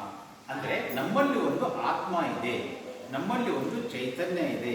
ಅದು ನಮ್ಮನ್ನು ಯಾವಾಗಲೂ ಧೈರ್ಯ ಕೊಡುತ್ತೆ, ಮುಂದೆ ನಡೆಸುತ್ತೆ. ನಿಮಗೆ ಒಳಗಡೆಯಿಂದ ಒಂದು ಧೈರ್ಯ ಬರುತ್ತೆ ಗೊತ್ತಾ? ಯಾವಾಗಾದರೂ ಹೆದರ್ಕೊಂಡಾಗ ಅಥವಾ ಯಾವಾಗಾದರೂ ಏನು ಗೊತ್ತಾಗದಾಗ ಒಂದು ಧೈರ್ಯ ಬರುತ್ತೆ. ಎಲ್ಲಿಂದ ಬರುತ್ತದು? ಆತ್ಮಶಕ್ತಿ. ಅದು ನಿಮ್ಮಲ್ಲಿ ಆತ್ಮಶಕ್ತಿ ಇದೆ. ಪ್ರತಿಯೊಬ್ಬರಲ್ಲೂ ಇರುತ್ತೆ. ನಮ್ಮಲ್ಲೂ ಆತ್ಮಶಕ್ತಿ ಇದೆ. ಪ್ರತಿಯೊಂದು ಜೀವಿ, ಪ್ರಾಣಿಗಳಿಂದ ಹಿಡಿದು ಶ್ರೀಕೃಷ್ಣ ಪರಮಾತ್ಮ ಹೇಳೋದಂಗೆ ಸಸ್ಯಗಳಿಗೂ ಜೀವ ಇದೆ ಗೊತ್ತಾ? ಸಸ್ಯಗಳಿಗೂ ಜೀವ ಇದೆ ಗೊತ್ತಾ? ಪ್ರತಿಯೊಂದು ಜೀವಿಯಲ್ಲೂ ಒಂದು ಚೈತನ್ಯ ಇದೆ. ಹಾಗಿದ್ದರಿಂದ ನಮ್ಮನ್ನು ನಾವು ಆ ಚೈತನ್ಯ ಅಂತ ತಿಳ್ಕೋಬೇಕು. ನಮ್ಮನ್ನು ನಾವು ಒಂದು ಚೈತನ್ಯ ಅಂತ ತಿಳ್ಕೋಬೇಕು. ಹಾಗೆ ಬೇರೆಯವ್ರನ್ನೂ ಸಹಿತ ಅದೇ ಚೈತನ್ಯ ಅಂತಾನೆ ತಿಳ್ಕೋಬೇಕು. ಅವಾಗ ಏನು ಮಾಡ್ತೇವೆ? ನಾವು ಯಾವಾಗಲೂ ಒಳ್ಳೆಯದನ್ನೇ ಮಾಡ್ತೇವೆ. ನಮ್ಮ ಮನಸ್ಸಲ್ಲಿ ಯಾರ ಬಗ್ಗೆನೂ ಯಾವುದೇ ಕೆಟ್ಟ ವಿಚಾರಗಳು ಬರೋದಿಲ್ಲ. ಅರ್ಥ ಆಯ್ತಾ? ಈಗ ನಿಮಗೆ ಏನಾದ್ರು ಕ್ವಶನ್ಸ್ ಇದ್ರೆ ಕೇಳಿ,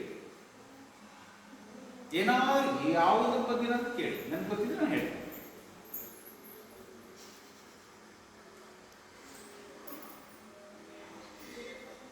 ಈಗ ನಿಮ್ಮ ಹೆಸರು ಹೇಳ್ಬೇಕು ಸುಮ್ಮನೆ.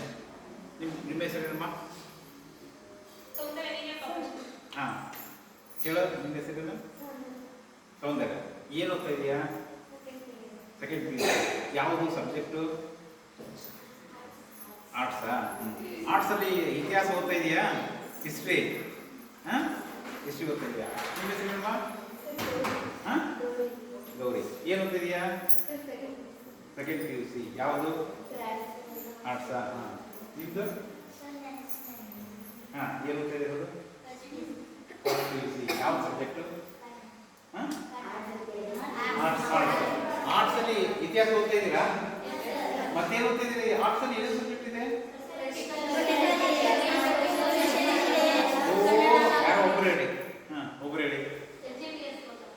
ಆರ್ಟ್ಸಲ್ಲಿ ಏನಿದೆ?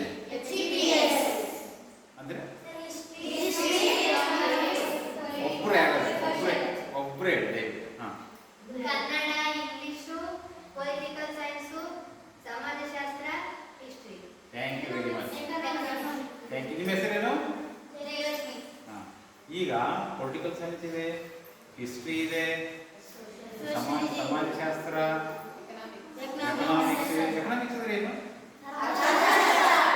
ಅರ್ಥ ಅಂದ್ರೆ ಏನು? ಅರ್ಥ ಅಂದ್ರೆ ಏನು? ಅರ್ಥ ಅಂದ್ರೆ ದುಡ್ಡು ಅಲ್ವಾ? ಅರ್ಥಶಾಸ್ತ್ರ. ಈ ಎಲ್ಲ ಶಾಸ್ತ್ರಗಳು, ಎಲ್ಲ ಸಬ್ಜೆಕ್ಟ್ಸ್ ನೀವು ಓದ್ತಿರಲ್ಲ, ಈ ಸಬ್ಜೆಕ್ಟ್ಗಳನ್ನ ಅವರು ಯಾಕೆ ಇಟ್ಟಿದ್ದಾರೆ? ನಿಮಗೆ ಆರ್ಟ್ಸಿಗೆ ಹೋದಾಗ ಕೆಲವೊಂದು ಸಬ್ಜೆಕ್ಟನ್ನು ಗುಂಪು ಮಾಡಿರ್ತಾರೆ. ನೀವು ಅದೇ ಕಾಮರ್ಸಿಗೆ ಹೋಗಿ ಅಲ್ಲಿ ಬೇರೆ ಸಬ್ಜೆಕ್ಟ್ಗಳು ಇದ್ದಾವೆ. ಅಕೌಂಟೆನ್ಸಿ ಇದೆ, ಬಿಸ್ನೆಸ್ ಇದೆ. ನೀವು ಮತ್ತೆ ಸೈನ್ಸಿಗೆ ಹೋಗಿ ಅಲ್ಲಿ ಇದೆ ಫಿಸಿಕ್ಸ್, ಭೌತಶಾಸ್ತ್ರ, ರಸಾಯನಶಾಸ್ತ್ರ, ಅವೆಲ್ಲ ಇದೆ. ಬಯಾಲಜಿ, ಜೀವಶಾಸ್ತ್ರ ಅಂತ ಇದೆ. ಎಲ್ಲರೂ ಎಲ್ಲದನ್ನು ಓದಕ್ಕಾಗುತ್ತಾ? ಇಲ್ಲ. ಹಾಗಿದ್ರೆ ಎಲ್ಲರೂ ಎಲ್ಲದನ್ನು ತಿಳ್ಕೊಳಕ್ಕಾಗೋದಿಲ್ಲ. ಅದಕ್ಕೆ ಅವ್ರು ಏನು ಮಾಡಿದ್ದಾರೆ, ಬೇರೆ ಬೇರೆ ಬೇರೆ ಬ್ರಾಂಚ್ ಮಾಡಿದ್ದಾರೆ. ಹಾಗಿದ್ರೆ ಏನಂತ ಗೊತ್ತಾ, ನೀವು ಎಲ್ಲದನ್ನು ತಿಳ್ಕೊಳ್ಳೋ ಅವಶ್ಯಕತೆ ಇಲ್ಲ. ಒಂದನ್ನೇ ನೀವು ಸರಿಯಾಗಿ ಕಲಿಬೇಕು. ನಾವೇನು ಮಾಡಬೇಕು? ಒಂದನ್ನು ಸರಿಯಾಗಿ ಕಲಿಬೇಕು. ನೀವು ಆರ್ಟ್ಸ್ ಹೋಗಿದ್ದೀರಾ, ಆರ್ಟ್ಸನ್ನು ಸರಿಯಾಗಿ ತಿಳ್ಕೋಬೇಕು. ಆರ್ಟ್ಸಲ್ಲಿ ಅದು ಪೂರ್ತಿ ಆರ್ಟ್ಸ್ ಅಲ್ಲ, ನೀವು ಒಂದರಲ್ಲಿ ಭಾಳ ಇಂಟ್ರೆಸ್ಟ್ ಇರುತ್ತೆ. ಸಮಾಜಶಾಸ್ತ್ರನೋ, ಎಕನಾಮಿಕ್ಸ್, ಯಾವುದಾದ್ರೂ ಒಂದು ಸಬ್ಜೆಕ್ಟಲ್ಲಿ ಚೆನ್ನಾಗಿರಬೇಕು. ಎಲ್ಲದನ್ನು ಓದಬೇಕು, ಎಲ್ಲದನ್ನು ಚೆನ್ನಾಗಿರ್ಬೇಕು ಅಂತ ಯಾರು ಹೇಳೋದಿಲ್ಲ. ನಿಮಗೆ ಒಂದು ಸಬ್ಜೆಕ್ಟನ್ನು ನೀವು ಚೆನ್ನಾಗಿ ತಿಳ್ಕೊಂಡ್ರೆ ನೀವು ಅದರಲ್ಲಿ ಮುಂದಕ್ಕೆ ಹೋಗ್ತೀರಾ. ಈಗ ನಿಮಗೆ ಒಂದು ಗುಂಡಿ ತೊಡಕ್ಕೆ ಹೇಳ್ತೇವೆ. 10 ಅಡಿ ಗುಂಡಿ ತೋಡಬೇಕು. ಆ 10 ಅಡಿ ಗುಂಡಿನ ನೆಲದಲ್ಲಿ ತೋಡ್ಬೇಕಾದ್ರೆ ನೀವು ಒಂದೇ ಕಡೆ ತೋಡಿದ್ರೆ 10 ಅಡಿ ಆಗುತ್ತಾ, ಅಥವಾ ಬೇರೆ ಬೇರೆ ಬೇರೆ ಕಡೆ ತೋಡ್ಕೊಂಡ್ರೆ 10 ಅಡಿ ಆಗುತ್ತಾ? ಒಂದೇ ಕಡೆ ತೋಡಿದ್ರೆ 10 ಅಡಿ ತನಕ ಹೋಗ್ತೀರಾ. ಇಲ್ಲೊಂದು ಸ್ವಲ್ಪ ತೆಗೆಯೋದು 1 ಅಡಿ, ಮತ್ತೆ ಆ ಕಡೆ ಹೋಗೋದು, ಗಟ್ಟಿ ಇದೆ ತಡಿ ನೆಲ ಅಂತ ಹೇಳಿ ಇನ್ನೊಂದು ಕಡೆ ಹೋಗೋದು, ಅಲ್ಲೊಂದು ಅಡಿ ತೆಗೆಯೋದು. ಅದು ಬೇರೆ ಕಡೆ ಯಾವಾಗಲೂ ಚೆನ್ನಾಗೇ ಬರುತ್ತೆ. ಮಣ್ಣಲ್ವಾ, ಲೂಸ್ ಇರುತ್ತೆ ಮಣ್ಣು, ಮೇಲ್ಗಡೆ ಚೆನ್ನಾಗಿ ಬರುತ್ತೆ. ಇದು ಬೇಡ ತಡಿ, ಇದು ಕಷ್ಟ ಇದೆ, ಒಳಗಡೆ ಹೋದ 2ನೇ ಅಡಿ ಕಷ್ಟ ಇದೆ, ಮತ್ತೆ ಆ ಕಡೆ ಹೋಗೋದು, ಅಲ್ಲಿ 1 ಅಡಿ ತೆಗೆಯೋದು. ಅಲ್ಲಿ ಕಷ್ಟ ಬಂದರೆ ಇನ್ನೊಂದು ಅಡಿ ಇನ್ನೊಂದು ಕಡೆ ಹೋಗೋದು, ಇನ್ನೊಂದು ಅಡಿ ಇನ್ನೊಂದು ಸ್ವಲ್ಪ ಜಾಗ ಬೇಕು. ಯಾಕಂದ್ರೆ ಮೇಲ್ಗಡೆ ಎಲ್ಲ ಲೂಸ್ ಇರುತ್ತಲ್ಲ, ಕೆಳಗಡೆ ಹೋಗ್ತಾ ಹೋಗ್ತಾ ಅದು ಗಟ್ಟಿ ಇರುತ್ತೆ. ಈಗ ನೀವು 10 ಅಡಿ ತೆಗಿಬೇಕು, ಏನು ಮಾಡಬೇಕು? ಕಷ್ಟಪಡಬೇಕು. ಆದರೆ ಒಂದೇ ಕಡೆ ತೆಗಿಬೇಕು ಅದನ್ನ. ಈಗ ನೀವು ಗುಂಡಿ ತೊಗೊಂಡು ನೀರು ಈ ಬಾವಿ ತೆಗಿತಾ ಇದ್ದೀರ. ನೀವು ಬಾವಿ ತೆಗಿಬೇಕಂದ್ರೆ ಒಂದೇ ಕಡೆ ತೆಗಿತೀರೋ ಬೇರೆ ಬೇರೆ ಕಡೆ ತೆಗಿತೀರೋ? ಒಂದೇ ಕಡೆ ತೆಗೆದ್ರೆ ನೀರು ಬರುತ್ತೆ. ಆದರೆ ಹೋಗ್ತಾ ಹೋಗ್ತಾ ಕಷ್ಟ ಇರುತ್ತಲ್ಲ, ಅದು ಗಟ್ಟಿ ಇರುತ್ತೆ ನೆಲ. ನೀವೇನು ಈಗ ಏನಾಗುತ್ತೆ ಗೊತ್ತಾ, ಸ್ಟಾರ್ಟಿಂಗಲ್ಲಿ ನಾನೊಂದು ಸಬ್ಜೆಕ್ಟ್ ಓದ್ತೇನೆ, ನನಗೆ ಈಜಿ ಅನಿಸುತ್ತೆ. ಹೋಗ್ತಾ ಹೋಗ್ತಾ ಹೋಗ್ತಾ ಕಷ್ಟ ಆಗಿರುತ್ತೆ, ಅದನ್ನು ಬಿಟ್ಬಿಡೋದು, ಇನ್ನೊಂದು ಸಬ್ಜೆಕ್ಟ್ ತಗೊಳ್ಳೋದು, ಅದನ್ನು ಸ್ವಲ್ಪ ಮೇಲೆ ಓದೋದು, ಅದು ಕಷ್ಟ ಆದ್ಮೇಲೆ ಅದನ್ನು ಬಿಡೋದು. ಹಾಗೆ ಮಾಡಿದ್ರೆ ಏನಾಗುತ್ತೆ ಗೊತ್ತಾ, ಈಗ ಬೇರೆ ಬೇರೆ ಬೇರೆ ಕಡೆ ಗುಂಡಿ ತೆಗೆದಿರಲ್ಲ, ಹಂಗಲ್ಲ. ಅದಕ್ಕೆ ಏನು ಮಾಡಬೇಕು ಅಂದರೆ, ಒಂದು ಸಬ್ಜೆಕ್ಟನ್ನು ಚೆನ್ನಾಗಿ ಓದಬೇಕು. ನೀವು ಎಲ್ಲ ಸಬ್ಜೆಕ್ಟನ್ನು ಓದಬೇಕು, ಮಾರ್ಕ್ಸ್ ಬೇಕು, ನಿಮಗೆ ಪಾಸ್ ಆಗಬೇಕು, ಡಿಗ್ರಿ ಸರ್ಟಿಫಿಕೇಟ್ ಅದು ಬೇರೆ ವಿಷಯ, ಅದು ಮಾಡಲೇಬೇಕು. ಅದು ಯಾವುದಾದ್ರೂ ಒಂದರಲ್ಲಿ ಪರ್ಫೆಕ್ಟ್ ಆಗಿರಬೇಕು, ಏನು ಕೇಳಿದ್ರು ಹೇಳಂಗಿಲ್ಲ. ಅವಾಗ ಏನು ಮಾಡಬೇಕು ಅಂದರೆ, ಆ ಸಬ್ಜೆಕ್ಟನ್ನ ಚೆನ್ನಾಗಿ ಓದಬೇಕು. ನೀವು ಒಂದೇ ಕಡೆ ಗುಂಡು ತೋಡಿದ್ರೆ ಅಷ್ಟೇ ನೀರು ಬರುತ್ತೆ. ಅರ್ಥ ಆಯ್ತಾ?